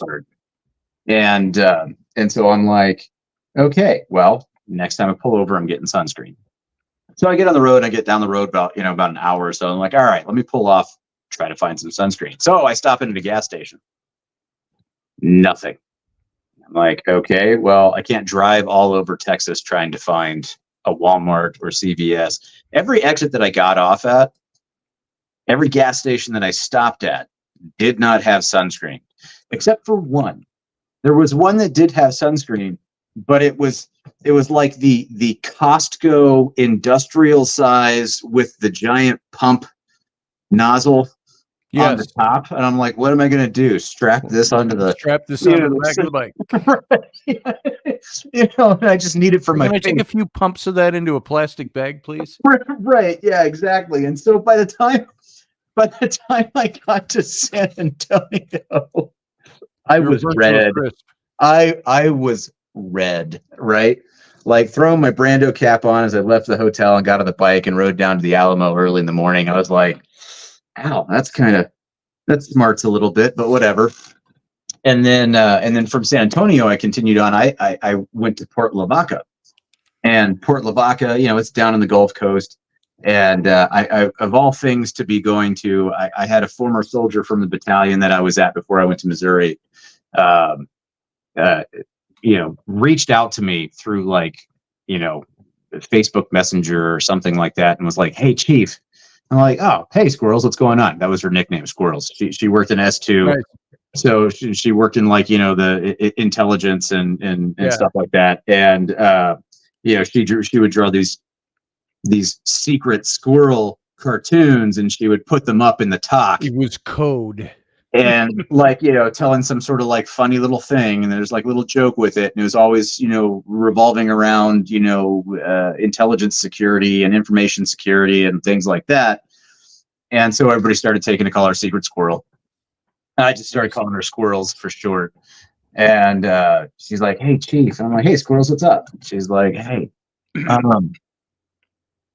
would you come to my baby shower?" And I'm like, "What?" She's like, "Yeah, no, you did a lot of mentoring work with me in Afghanistan, and I can't tell you how much that means to me, and you were a really big part of that deployment, and it's all really, really stuck with me and things like that. And you stood up for me, it was some instances, because she had an NCO that wasn't that great, and it kind of ragged on her more than she needed to, because she did a lot of hard and good work." Sure. And I was like, I needed to get out of Dodge anyway, because I was kind of burnt out. I'd been instructing for a while and I hadn't taken any leave. And I was like, "Yeah, you know what, Squirrels? Yeah. When is it? I'll put in leave." So, she told me, and I put in leave, and I got there. So by the time I got to Port Lavaca, though, I'd been kind of, riding with the motorcycle cap, riding without the motorcycle cap, just kind of as how I felt comfortable or whatever the conditions were. And by the time I got to Port Lavaca, I got to the hotel. I pulled in, and it was all parking lot access for the rooms, right? And I go in. I park in the little portcullis or portico rather, and I go in the front door, and I'm sitting there standing in line waiting to check in, and people are kind of looking at me. And then I get up to the desk and I'm checking in. They're like, "Yeah, it looks like you've been riding." Yeah, I feel like I've been riding for a you while, know? huh? And Lost your sunscreen, huh? right. What I didn't realize is I had gone from like just regular sunburnt red to like a magenta tinge. Oh boy. And I got, and I didn't really realize how bad my forehead was, right? So I get to park the bike out in front of my room, kickstand down, lean the bike over, start pulling some stuff out of the saddlebags to take in to my room, get into the room, you know, make sure the AC's cranked, a few glasses of water, you know, kind of sit down for a little bit. And then I'm like, okay, let me go get the rest of my crap out of my other saddlebag. So I go out there, and I still at this point have not looked, I've not faced myself in the mirror. Even though I went and got water from the sink, I just task oriented. I'm looking at the faucet, I'm looking at the glass, I'm not looking in the mirror anywhere else. And I go out to the motorcycle, and you know, it's leaning a little bit close to, you know, one of the white lines dividing the spaces, right? I didn't get perfectly centered, but there was like nobody there, right? So I wasn't worried about crowding anybody's parking space. But I'm getting into my left-hand side saddlebag, and I lean over, and I'm digging through, and then I kind of lean over because I had to kind of reach in there and kind of manhandle something I wedged in there out. And I feel this droplet, what I'm presuming is sweat, roll down the center of my forehead, down my nose, and then I feel it drop off the end of my nose. And I'm looking down, and I have the white line for the parking space is like, you know, I'm right over it. I'm standing on the line. And all of a sudden there's this little yellow blip. And I'm like, what the hell? And I grab whatever it was, and I just flap the saddlebag, flap it down, and I go inside and look at my whole forehead was a blister. Oh, good God. And like you could tell that was the case just by how the skin looked. It had been effectively been popped because with shifting my, you know, my Brando cap around, you know, you kind of get, you know, the layer of skin is stuck. Right. You get a little tear and things would weep out. And well, you know, you're rolling 60 down the road. That's just all going behind you. So I'm like sitting there looking in the mirror at the blister of a forehead. So what'd you do about it medically? What'd you do about it? I made a cold compress. I put it on my forehead. How were you in the morning? I was fine, but I was still magenta. Wow. So when I wish I could find him. If I could find him, I'd try to like, you know, get him put up or something like that. Squirrels and I dropped out of contact years ago, and her fiance at the time, we dropped out of contact years ago. Just, you know, life takes you in different directions, and you just, you know, fall out of touch with people.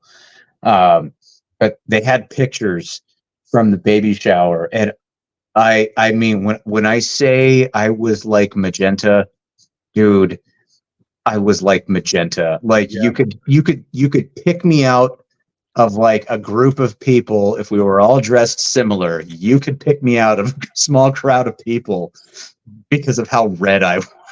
Wow.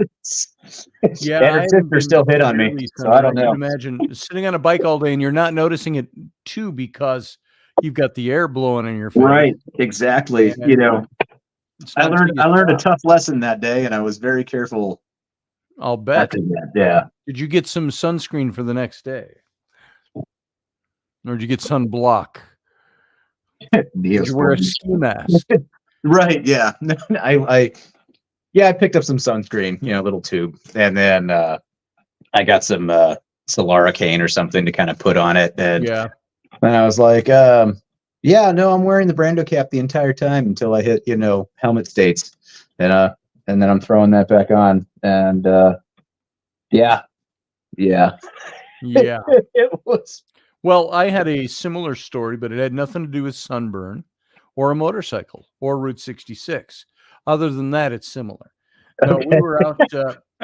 This was what year was it? It was the year we took a bunch of people with us on a tour to Mhm. recap the trip we had taken the year before. Okay. And we're out in Luxor. We are on the, if you look at a map of Google Earth, if you, well, that's the best way to describe it. Look at a map of Luxor, West Bank. You can see where the town ends and you start going into the desert. Yeah. And along that strip is where all the old temples are. Mhm. Valley of the Kings is on the other side of the Theban Ridge there, low mountains there. You can Yeah. drive around it and get to the entryway in about 10 minutes. And but you've got Hatshepsut's temple and Tutmos III, Seti I, and all these going all the way down the line. Mhm. And so we went out. There's a big place called Lake Malkata. And Lake Malkata sits off of, it's south of Luxor, down the Theban Mountains a little bit, about a half an hour out of town. Mhm. And by the way, when you're saying out of town, don't think downtown. Right. Because you've been to the Middle East Yeah. and Northern Africa. And it's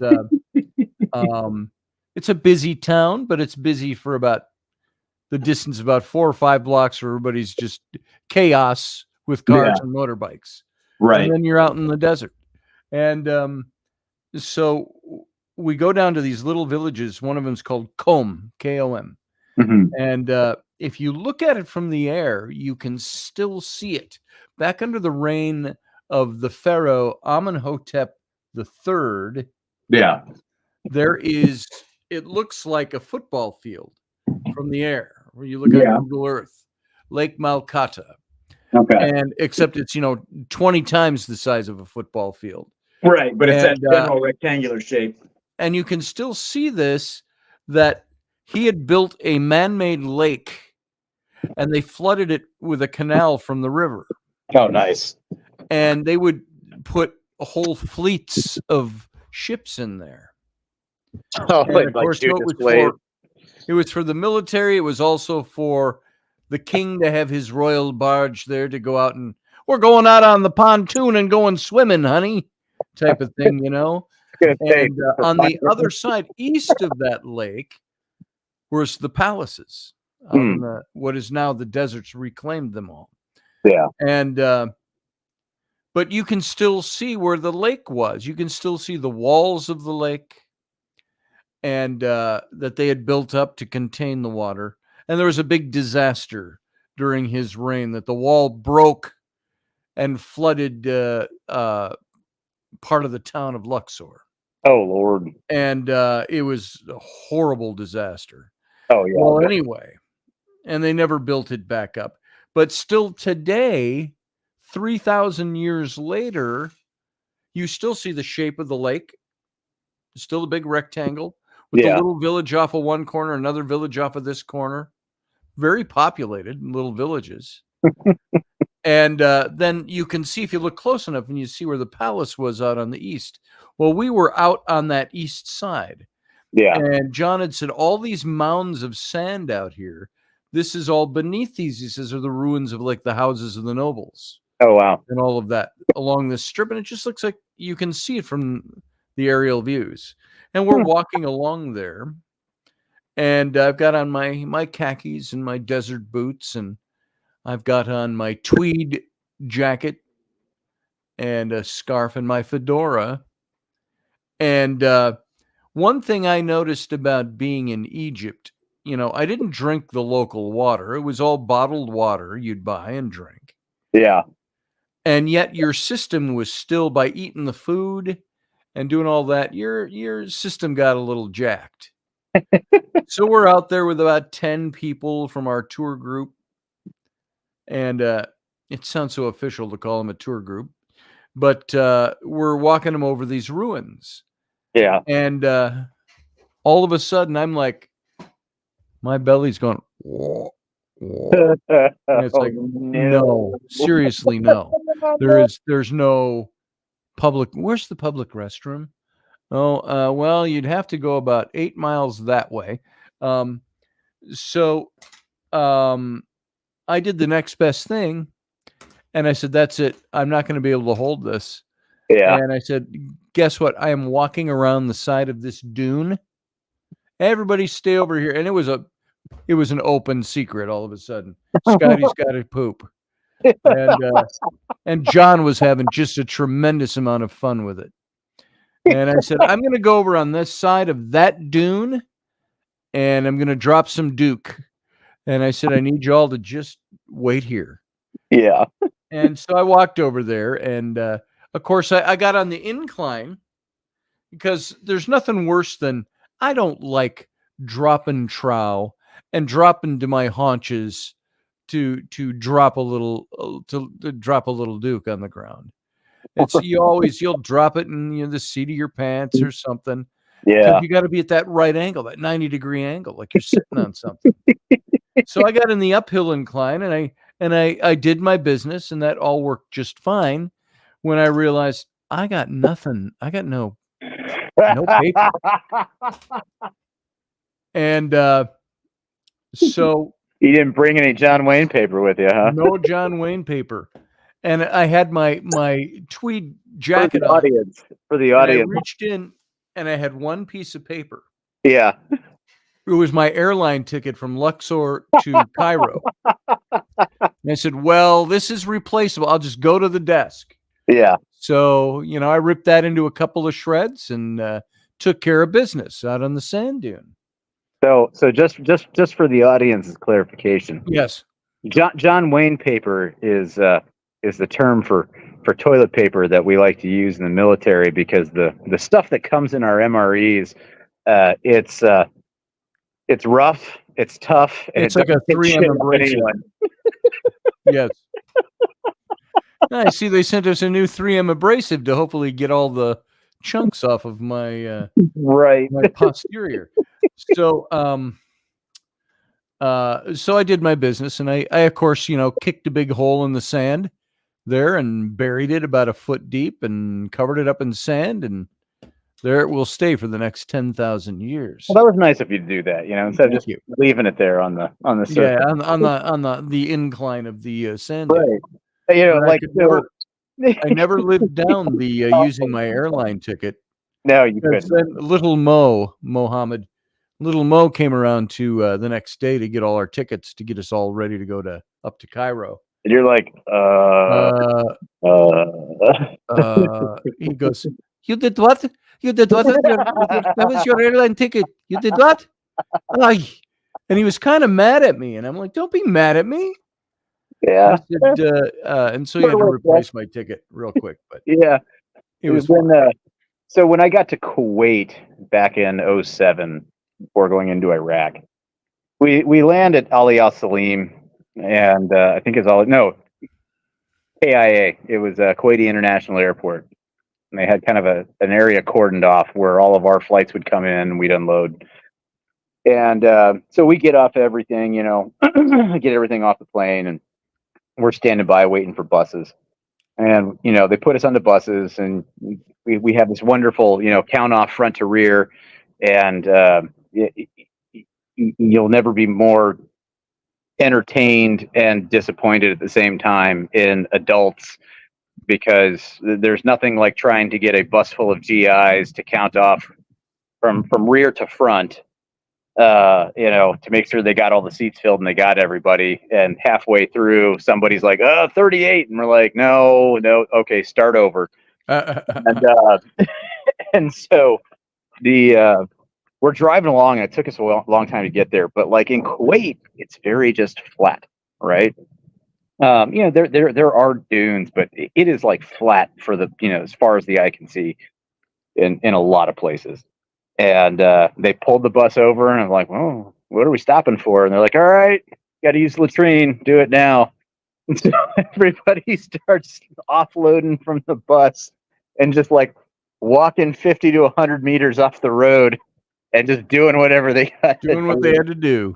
And there was this poor female captain, like, predominantly male is the military. And, she's out there. Yes. She's like, all right, none of you fuckers turn around. Oh my God. And, Nice. and That was like we were going down from Luxor to Gebel El Silsila. It's about an hour and a half drive through the flat desert. And just like that, it's absolutely flat, but lined. The ditch is all lined with empty water bottles and Yep. garbage. Oh And, yeah. for 100 miles. And Yeah, you talk about people getting upset about environmental stuff around here. yeah, Like if they only knew what it was like in some of these Oh my places, God. it is everywhere we went. And the insane. canals, I've got pictures of some of the canals going through Luxor that are Oh yeah. just Well, and, like, trash heaps. There's so much oil money in Kuwait, right? That you get people who are part of the royal family and stuff like that. And there's a bunch of them, and they've all got money. Like a lot of them, and they've all got money. But these guys get like supercars, or the next level down from supercar, but still an insanely fast and awesome car. And you'll see. I remember we would be on basically the equivalent of the interstate, and you would see these total supercars on the side of the road, right? Because they'd get out there, they'd be doing whatever, and they'd wreck this car and wreck it And good, just leave it in the dune. and just leave it right there on the side of the road. Like, and you're just like, and you could tell it had been there for a hot minute. It's not like it happened like 3 hours earlier. This had happened days ago, weeks ago. You can see the dust, building up on it. You can, see, some stuff you could see sun fading on interiors that were exposed. You're just like, good God, they just leave it there. And somebody's like, yeah, basically they just leave it there, and they leave it as an example. I was like, I guess. I can see the logic behind it. But And by the way, I was going to end that story of driving out there with Maria, beautiful, gorgeous, hot blonde Maria, Dr. Maria Nilsson. And she had to do her business. And there were some, not dunes, just slight piles of dirt and stuff. She says, now all you boys, she says, you all stay here. Almost the same thing. It wasn't the it wasn't as gruff as that gruff captain. captain. So yeah, we had to let her do her thing, and it's all part of the adventure, though. It is. Yeah, and it was an adventure. It was a lot of fun. Oh yeah, and everything was fun. I really wish the Middle East would lighten up down, because like I would love to like get out to places like that and see that.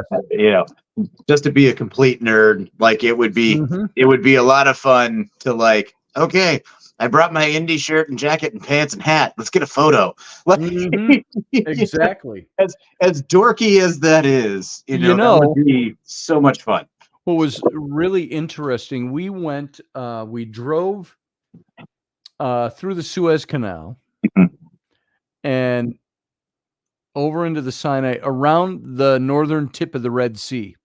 And we started south along the Red Sea, because we had to go meet at Sarabat El Khadim. You go about 50 miles down the Red Sea, and then you go inland about 30 miles. Yeah. Sarabat El Khadim. And, it's neat. I did get on Google Earth. There's a little path that we take when we climb the mountain and go up into that escarpment. And I found the path from the ruins. Oh, nice. And I followed the path on Google Earth all the way back down the mountain to the Sheikh's road. But anyway, so we're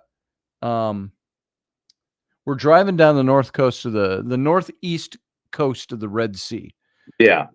And I'm kind of looking for the Well of Moses is supposed to be right there. It's been there for thousands of years, called the Well of Moses. Okay. Where tradition says that they stopped and watered the people there. Right. And we didn't find it, but there were resorts, and there were what they called, John called them practice cities. You'd see way out in the desert it's got to be, I don't know what the distance is, 5 miles worth of desert. And you see way out on the horizon, you see this line of buildings. It Yeah. looks like a major metropolitan area. And I go, what city is that? He said, well, that's the practice city. He says, and there were several of them that we passed where Mhm. the Egyptian government had built these major metropolitan centers. Nobody lives in them. Yeah. Nobody there. Right. And it was in an effort at one time to try to bring down the population of Cairo, move people out to the desert, and it just never happened. Yeah. But all the superstructure is there. Mhm. And we went into, there was one resort we pulled into looking for some directions, but also a place to use the bathroom and maybe get some snacks. There was a resort, happy sign, happy Right. time, Red Sea Inn, something like that, obviously catering to Westerners. Right. And the big bright colors and gorgeous looking place. And little Mo, he was kind of John's man Friday. Had been around for years working for John, with John, and Mhm. but he's got connections too. We knew this guy's, he's MB, he's Muslim Brotherhood, we thought, underneath it all. But and he was connected. Yeah. There were people that he would say something and people would jump. Well, anyway, we got to, it's like going with Barry Fitzgerald from Ghost Hunters International into Ireland. It's like, oh, you're a Fitzgerald. All right, sir. Yes, sir. And Right. he had pull. But so Mo is in there for about 20 minutes. We're sitting in the bus. We're kind of waiting. We're going, where's Mo? And then he comes back out. He's walking really fast. And he gets in. We were standing outside having a smoke. And he goes, everybody in the car, get in the bus. And so we get in. He goes, go. We must go. Well, what's going on? We have to leave. We must leave now. And I said, oh, are we not wanted inside? He says, don't talk. We drive. And we just boogied out of there. I don't know what was going on in there. There was like the meeting of the Egyptian mafia or something. Right. Yeah. And all the bad actors were there or something. Yeah. And we got waylaid at a border check when we came through the Suez Canal to the other side into the Sinai. We got stopped at the border check. We were there for 2 hours. And they were just going through all our stuff, looking at our passports. What is this? What is this? What is your name? Where are you going? And, it was funny because they were all like dressed in partially civilian clothes with, the pointy-toed shoes, men's dress shoes. Yeah. That they wear over. That's the style over there. It's like we used to have them here in the 80s, the big pointy toe, and it would square off at the very tip. It was not quite cowboy boots, but dress shoes, slip-on dress shoes.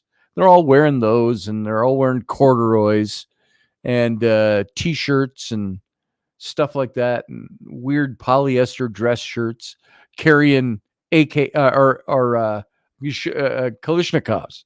And John says, oh, that's probably a 1967 model.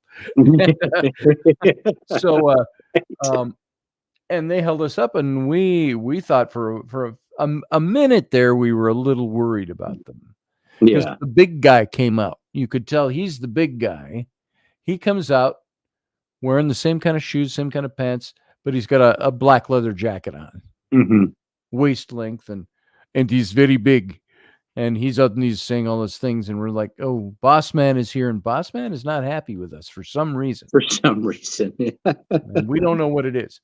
And they had so the gate was just the bar that goes across the street, Yeah. You could drive through it or around it, but it had a big chunk of rock wired onto the one end for the weight. So and there was garbage everywhere. Oh yeah. And everywhere you have everywhere. That's one of those things that I always really I maybe not so much in the moment, but definitely afterwards, right? Yep. That really made me kind of appreciate, and it changes your perspective of where you're at, what we have here, Yes. and things like that, because you get out there and it's just trash everywhere. Like Yep. most people, your average Joe American, hasn't seen like what third world poverty looks like. Yeah. Up close. They've only ever seen it in, Nat Geo and on the news, or, portrayed in some way in the movies. And like, you watch movies that are about like, something to do with, global war on terror, with Iraq or Afghanistan. And they never do it justice. No. In terms of like, they get the styles of the buildings right. They get the markings and the signage is all correct. Mm-hmm. The people in tuk-tuks or on a motorcycle with a whole bunch of stuff stacked on it, or everybody's driving a 19 late 80s Toyota looking kind of thing, or whatever, or Passats were it was the Yes. the Passat model that was sold in Iraq. You'd find them everywhere. It was crazy. Right. But it was it's always too clean. Yes. And because there is just, everything from like the water bottles, like you're talking about, when you're actually like rolling through the desert, there's just like the sides of the roads are just littered with water bottles and plastic bags. Yes. It's always those thin, translucent, like pink ones and stuff like that. And when you get into the towns, it's not only do you have water bottles, but you have other refuse. Right. And sometimes sewage and open gutters on the side of the road, and animal manure, and like all these things, and like you don't see any of that stuff, and like it's right. It's very interesting, but it puts things into perspective. It certainly does. And it's like, that's why you look at generationally, you look at some people, here in some of the more recent generations, you're like, if I could just pick you up, yes, and set you down here for just a day, yes. and then bring you back to where you're at right now, you would probably shut up.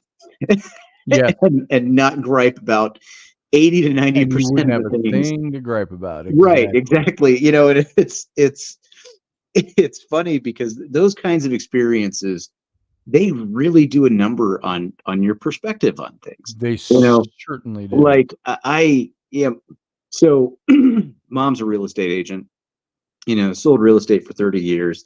I have been in some amazing houses. I've been lucky enough to live in some very nice houses as a kid and a teenager and things like that.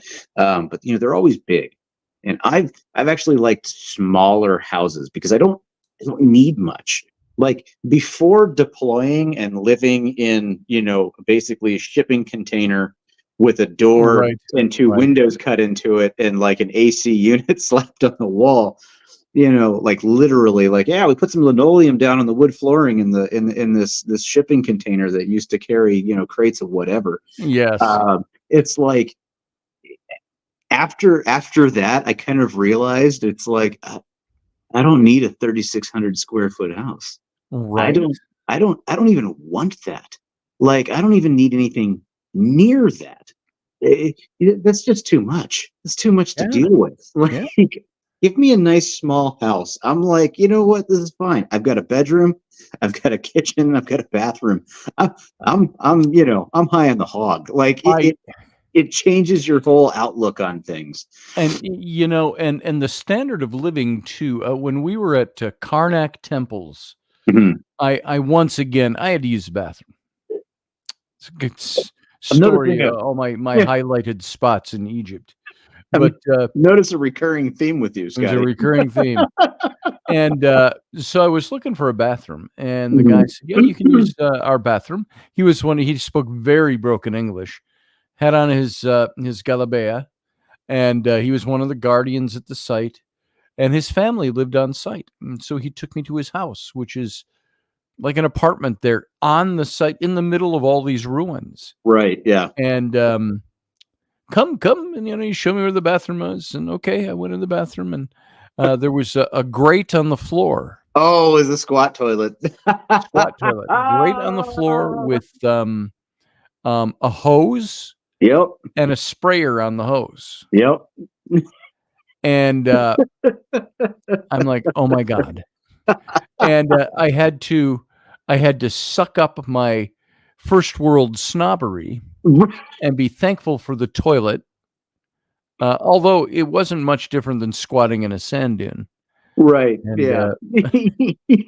Yeah. I remember my first encounter with a toilet set up like that. It was definitely a different experience. And yes.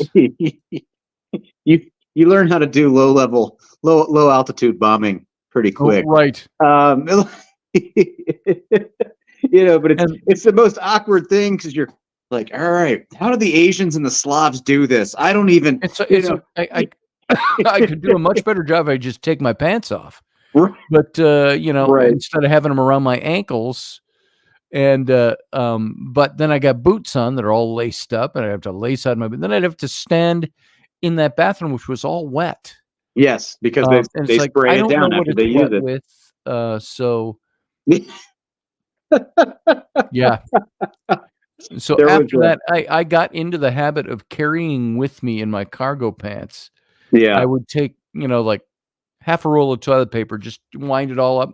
I'd tuck it into a Ziploc bag, and I had another Ziploc bag with wet wipes. Yeah. And I squished them flat, and I put them in my cargo pocket everywhere I went in Egypt. Yeah.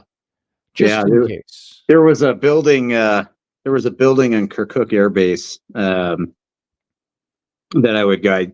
I knew a couple of people that were working in there, and so if I needed to get up and walk around and do something and kind of step away from work for a little bit, and there wasn't too much going on in the shop because everybody was out on route clearance patrol and none of the vehicles were back yet, I'd walk over there and I'd jack jaw for a little bit, and they had a nice setup.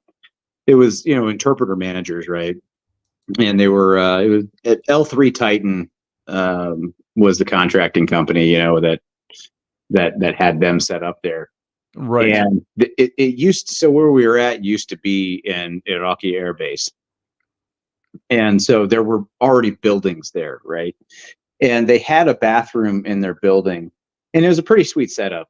You go in, like the whole building was, but you go into the bathroom and it is floor to ceiling tile. Oh my. And, tile floor and everything going to the drain.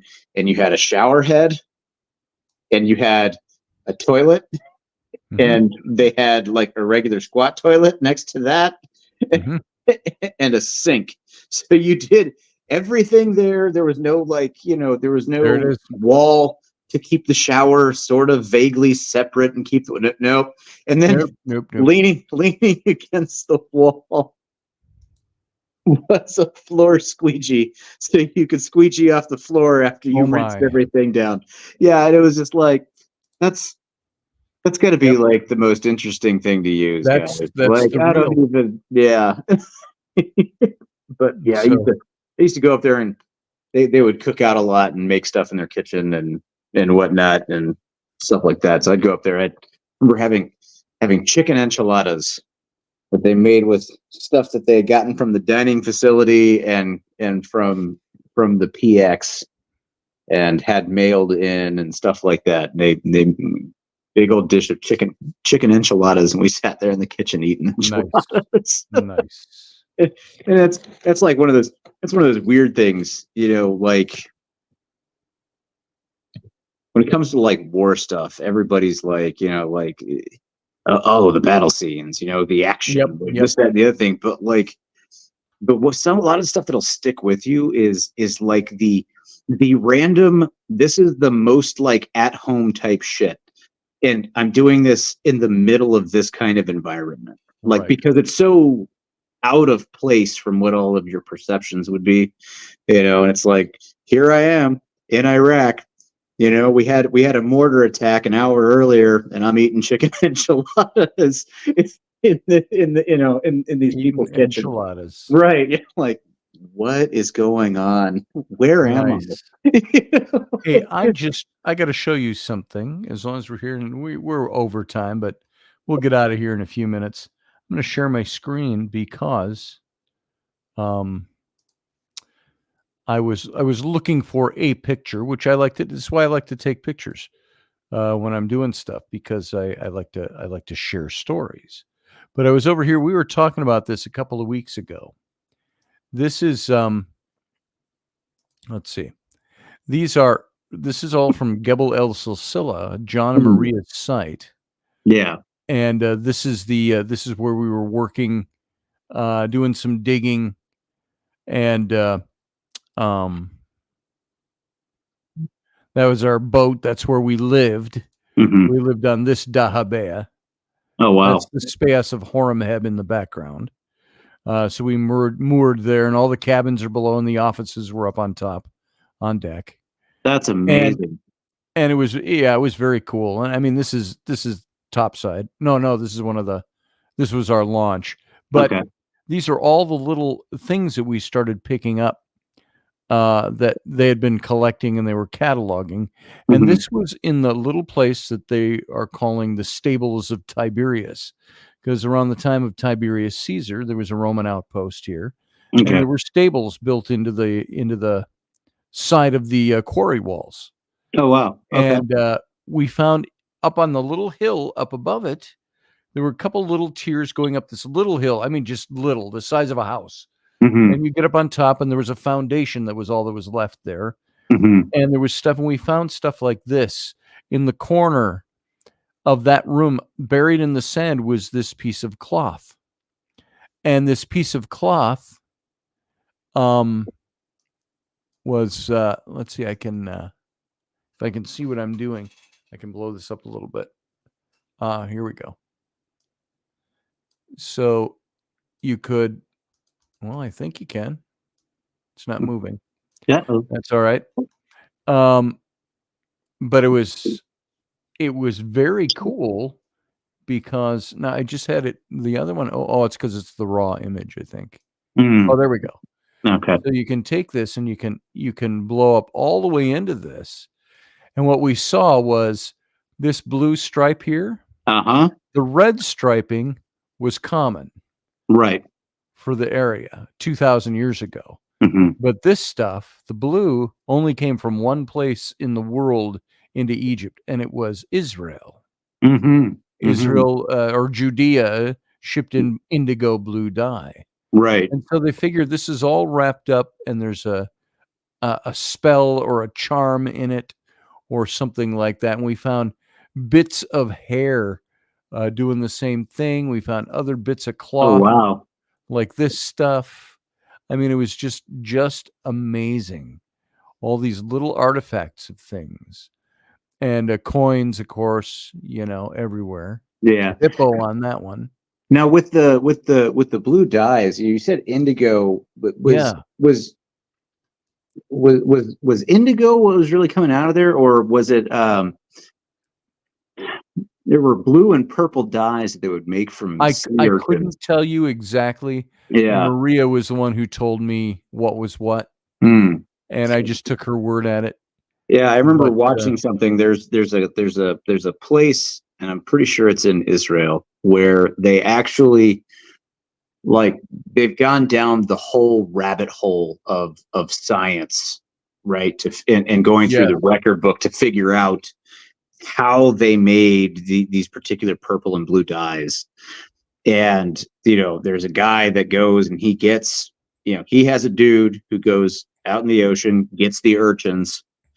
They know what kind of, whether they're getting it from, the exterior, the carcass of the urchin, or if it's from a gland or whatever inside, and the whole drying process and mixing. This dude has perfected the ancient way to get the proper color. And it was absolutely fascinating. I sat there and rabbit holed on this show. I'm just like, dude, this is, and you have these people figuring this stuff out, in ancient times. It's just, and then it gets lost. The art of doing it gets forgotten because it just stops being taught and passed down. You see this guy? This is Philippe. He's French. Okay. But he's an epigrapher, I think they called him. Okay. And you can see there's modern, Arabic scratched into the walls here. This is the speos. But Mhm. on this are all these images like this, the Right. hieroglyphs and so he would take cellophane, Hmm. some kind of acetate, Right. and he would trace every marking. Yeah. And you can see him doing it here. Right. Yep. And then just weeks he spent doing this. And then once he's got it all traced, he rolls it up, takes it back, traces it onto mylar, a frosted mylar, Mhm. and then he does the hard line drawings with them, and they print them in the books. Oh wow. And just amazing, Yeah. some of the stuff. And so that's what he was doing there. But yeah, I saw that piece of cloth, and I wanted to share that with you guys. But That's fascinating. Like I wish people would stop being stupid in certain regions of the world, so we could actually, people know. could go in and learn and do so in a mostly safe, yes. type situation.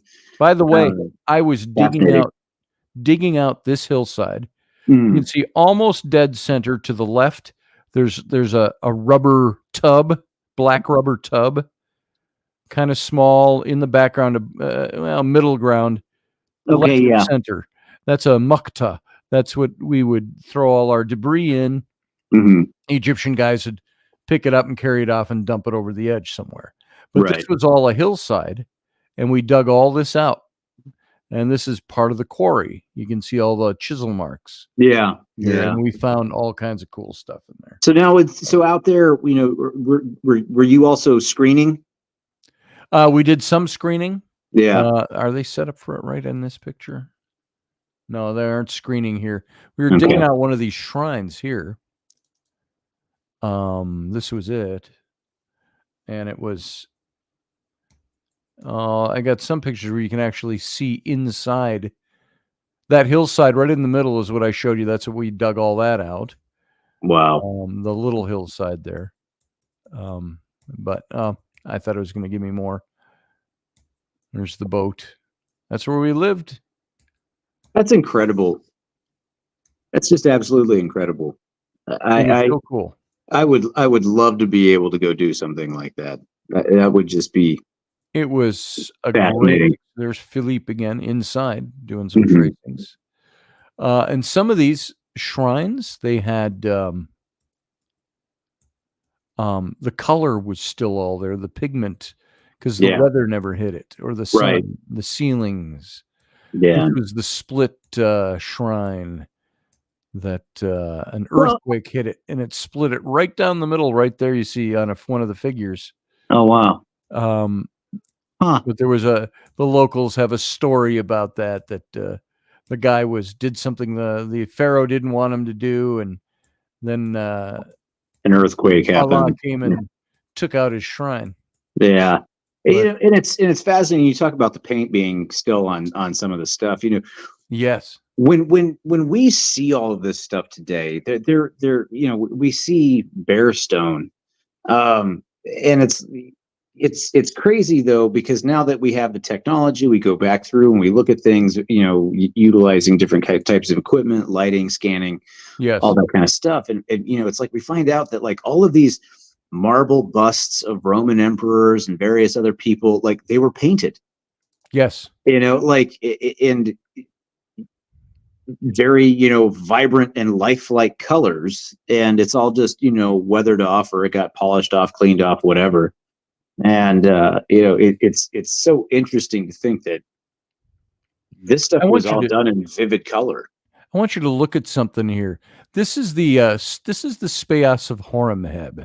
This is Horemheb. Who was he? He was the general that became the next pharaoh after King Tut. Okay. And his inscriptions are all over the inside of this. And in Mhm. that middle doorway going straight back is the Holy of Holies. It's all a speos is all one building that's all carved out of the bedrock. Okay. And so it's all carved back into there. And there's inscriptions all over the walls. and it's always been known as the Speas of Horemheb. And there it is in a little better light, right on the river there. And so now with the infrared photography, they have found, just like the Abydos lintel, Professor Bauer, erasure. They scraped off and put his stuff in there. But what they found with infrared is it's all Hatshepsut's. This was Hatshepsut's Speos. And another very interesting thing is everywhere you look, and you can almost see it in the miniatures here, like this one right here. If I open this picture up, can you see right in the middle a faded white cross? Yep, sure can. Every single wall, every single motif in here, the Coptic Christians in the 1st century AD painted white crosses over all the Egyptian. This one, you can see it better there. Yeah. And it's on every single panel. Wow. This whole Speos. Huh. And which was very interesting. There you can see part of it up there. Yeah. And so really neat, interesting here. These are pretty evident. Yep. So, and that's all. It's graffiti, and it was taking out the old Egyptian inscriptions, but at the same time, it's part of history. It's 2,000-year-old Christian graffiti. Right. There is a. So.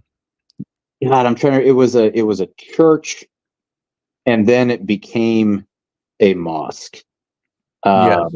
And I'm trying to remember where it was. It still stands there, but they when the I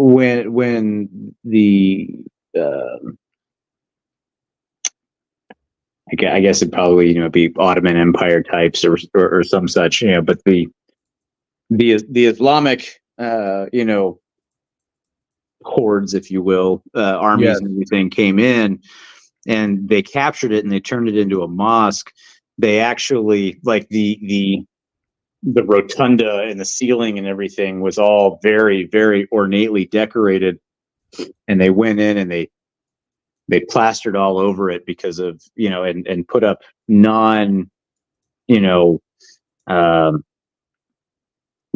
like art, because it falls in the category of graven images and things like that, and you're not supposed to do those sorts of things. It should just be, because it becomes a point of worship, rather than focusing on Allah. And it's like, man, like, you wonder how much of that stuff is still like intact underneath. Oh, I know. Like, could you pull any of that away to expose what's underneath, and see some of that history? It would be just absolutely amazing. By the way, I call this whole series of photos, how many Egyptians does it take to build a scaffold? A lot. Yeah. Here, we will tie this here. No, they kind of snap in.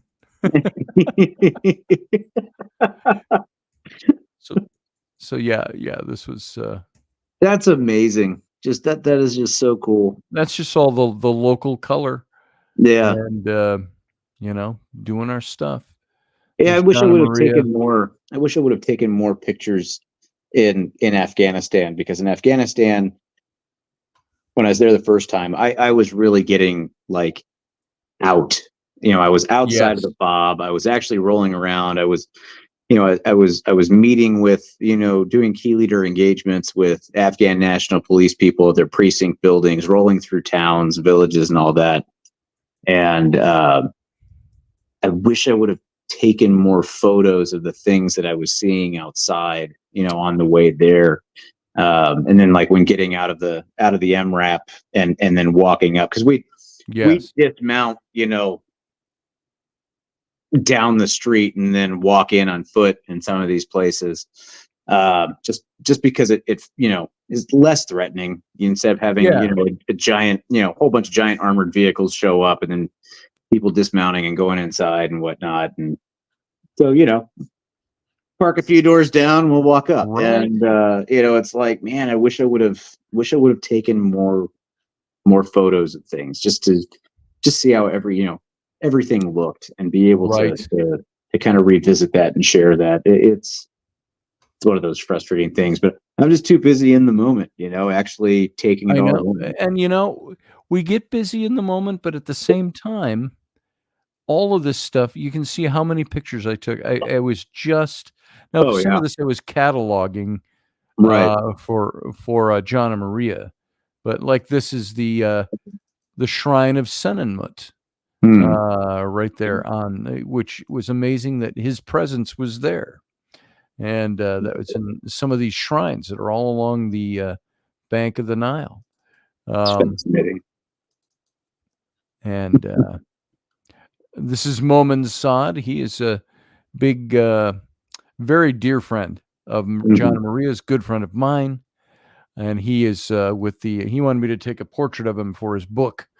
So we took a bunch of these, and he used one of these. We got it all working for him. But Yeah. he is with the Ministry of Antiquities. Oh, wow. Okay. And this is where we were digging that hillside there. Okay. With you can see all the quarry marks. And there's John in the middle. Yeah. And that's his daughter. But anyway, I just think this is why I take pictures. Yeah. So I can look at them later. And like that night, the Guardians had a big fire going. Nothing was on fire. Just had a huge ass bonfire going over on the other side of the river. Yeah. Oh, wow. Where their houses were, which is part of their site as well. And right. So big boat went by. Oh, wow. It's a big passenger boat there. Yeah. Oh, there. Yeah. That's pretty cool. So, and I was just gonna. We're going up to working on that stable right here. This is where we found the cloth and all of that. It's right in here. This is the quarry is back behind there, the wall. This is up on the top, and this is just clearing off the foundation of this Roman office. Oh, little lizard.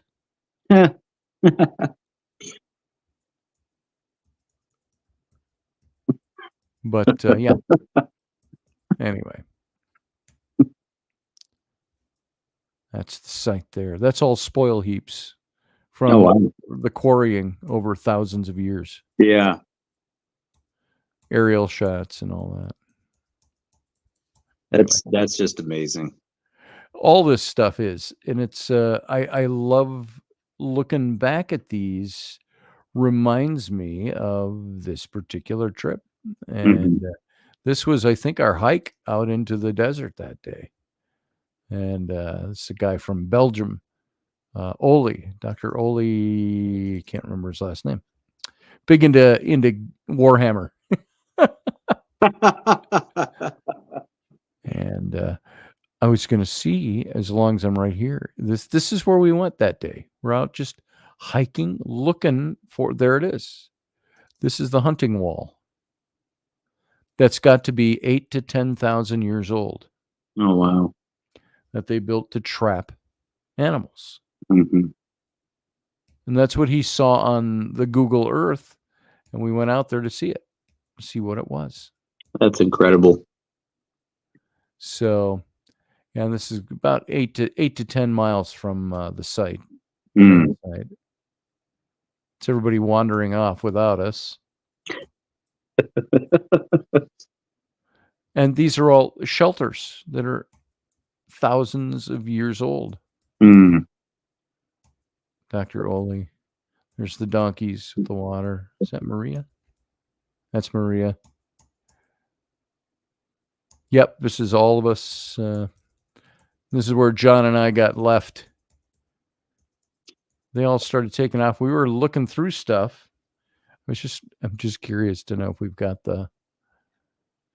in here the Nope, maybe not. Anyway, pictures. It's just pictures. Oh, Scotty's lost in his slideshow. And, so, yeah, this was a good trip. I'd spent, this was the year. Was this the year of the big trip? No, this was the next year. Mm. When we took all the people. I think this was the following year. But Maria took me out to show me all the rock art to Yeah. the south of the site. Mm. All of this stuff up in the rocky hills, up above the sand, up above the river there. Mm-hmm. Look at this stuff. Wow. And there's one big panel that 100 feet long, 12 feet high, slid halfway down the mountain. You got to crawl up in the rocks like this. And it's giraffes, herds of giraffes Oh, wow. carved into the rock like that. Yeah. Things that don't live there anymore. Right. Yeah. So, oh, he was showing me, this is Shahad. He was showing me something. I don't remember what. We were crawling around in here for about 2 hours. Oh, he was just showing me more rock art. Chicken. Yeah.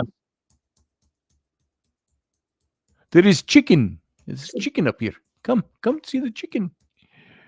So anyway. And back home. So, let me go back over here. That was lacking in conversation, but it was fun to look at. Oh, absolutely. Anyway, it's always it is now 11:33. Indeed. Elderberry's talking about that same culture shock. Mm. In Saudi, they left cars, ran out of gas. I had culture shock coming back home, he said. Yeah. It's very interesting. It's very, very different. It is. Well, brother, it's late. Yes, sir. Later than an hour ago, I was ready to be done. I was tired, so I can get lost in those pictures. That's the reliving things part. Right. Yeah. That's very valuable to me. So anyway, Anywho, thank you for your stories and stuff tonight. That was good. Well, thanks for sharing yours. It's always good to converse over those kinds of things. Absolutely. And now I must retire for the night. As if on cue. Right. So you have a good night, brother. Same to you, sir. And I will see you again Wednesday, unless Wendy and I are doing a Robertson tomorrow. All right. She's doing tomorrow. So. Okay. All right, I'll brother. catch you later. Talk to you later. All right, everybody. Thanks for being here. As you can see, very casual captain's cabin.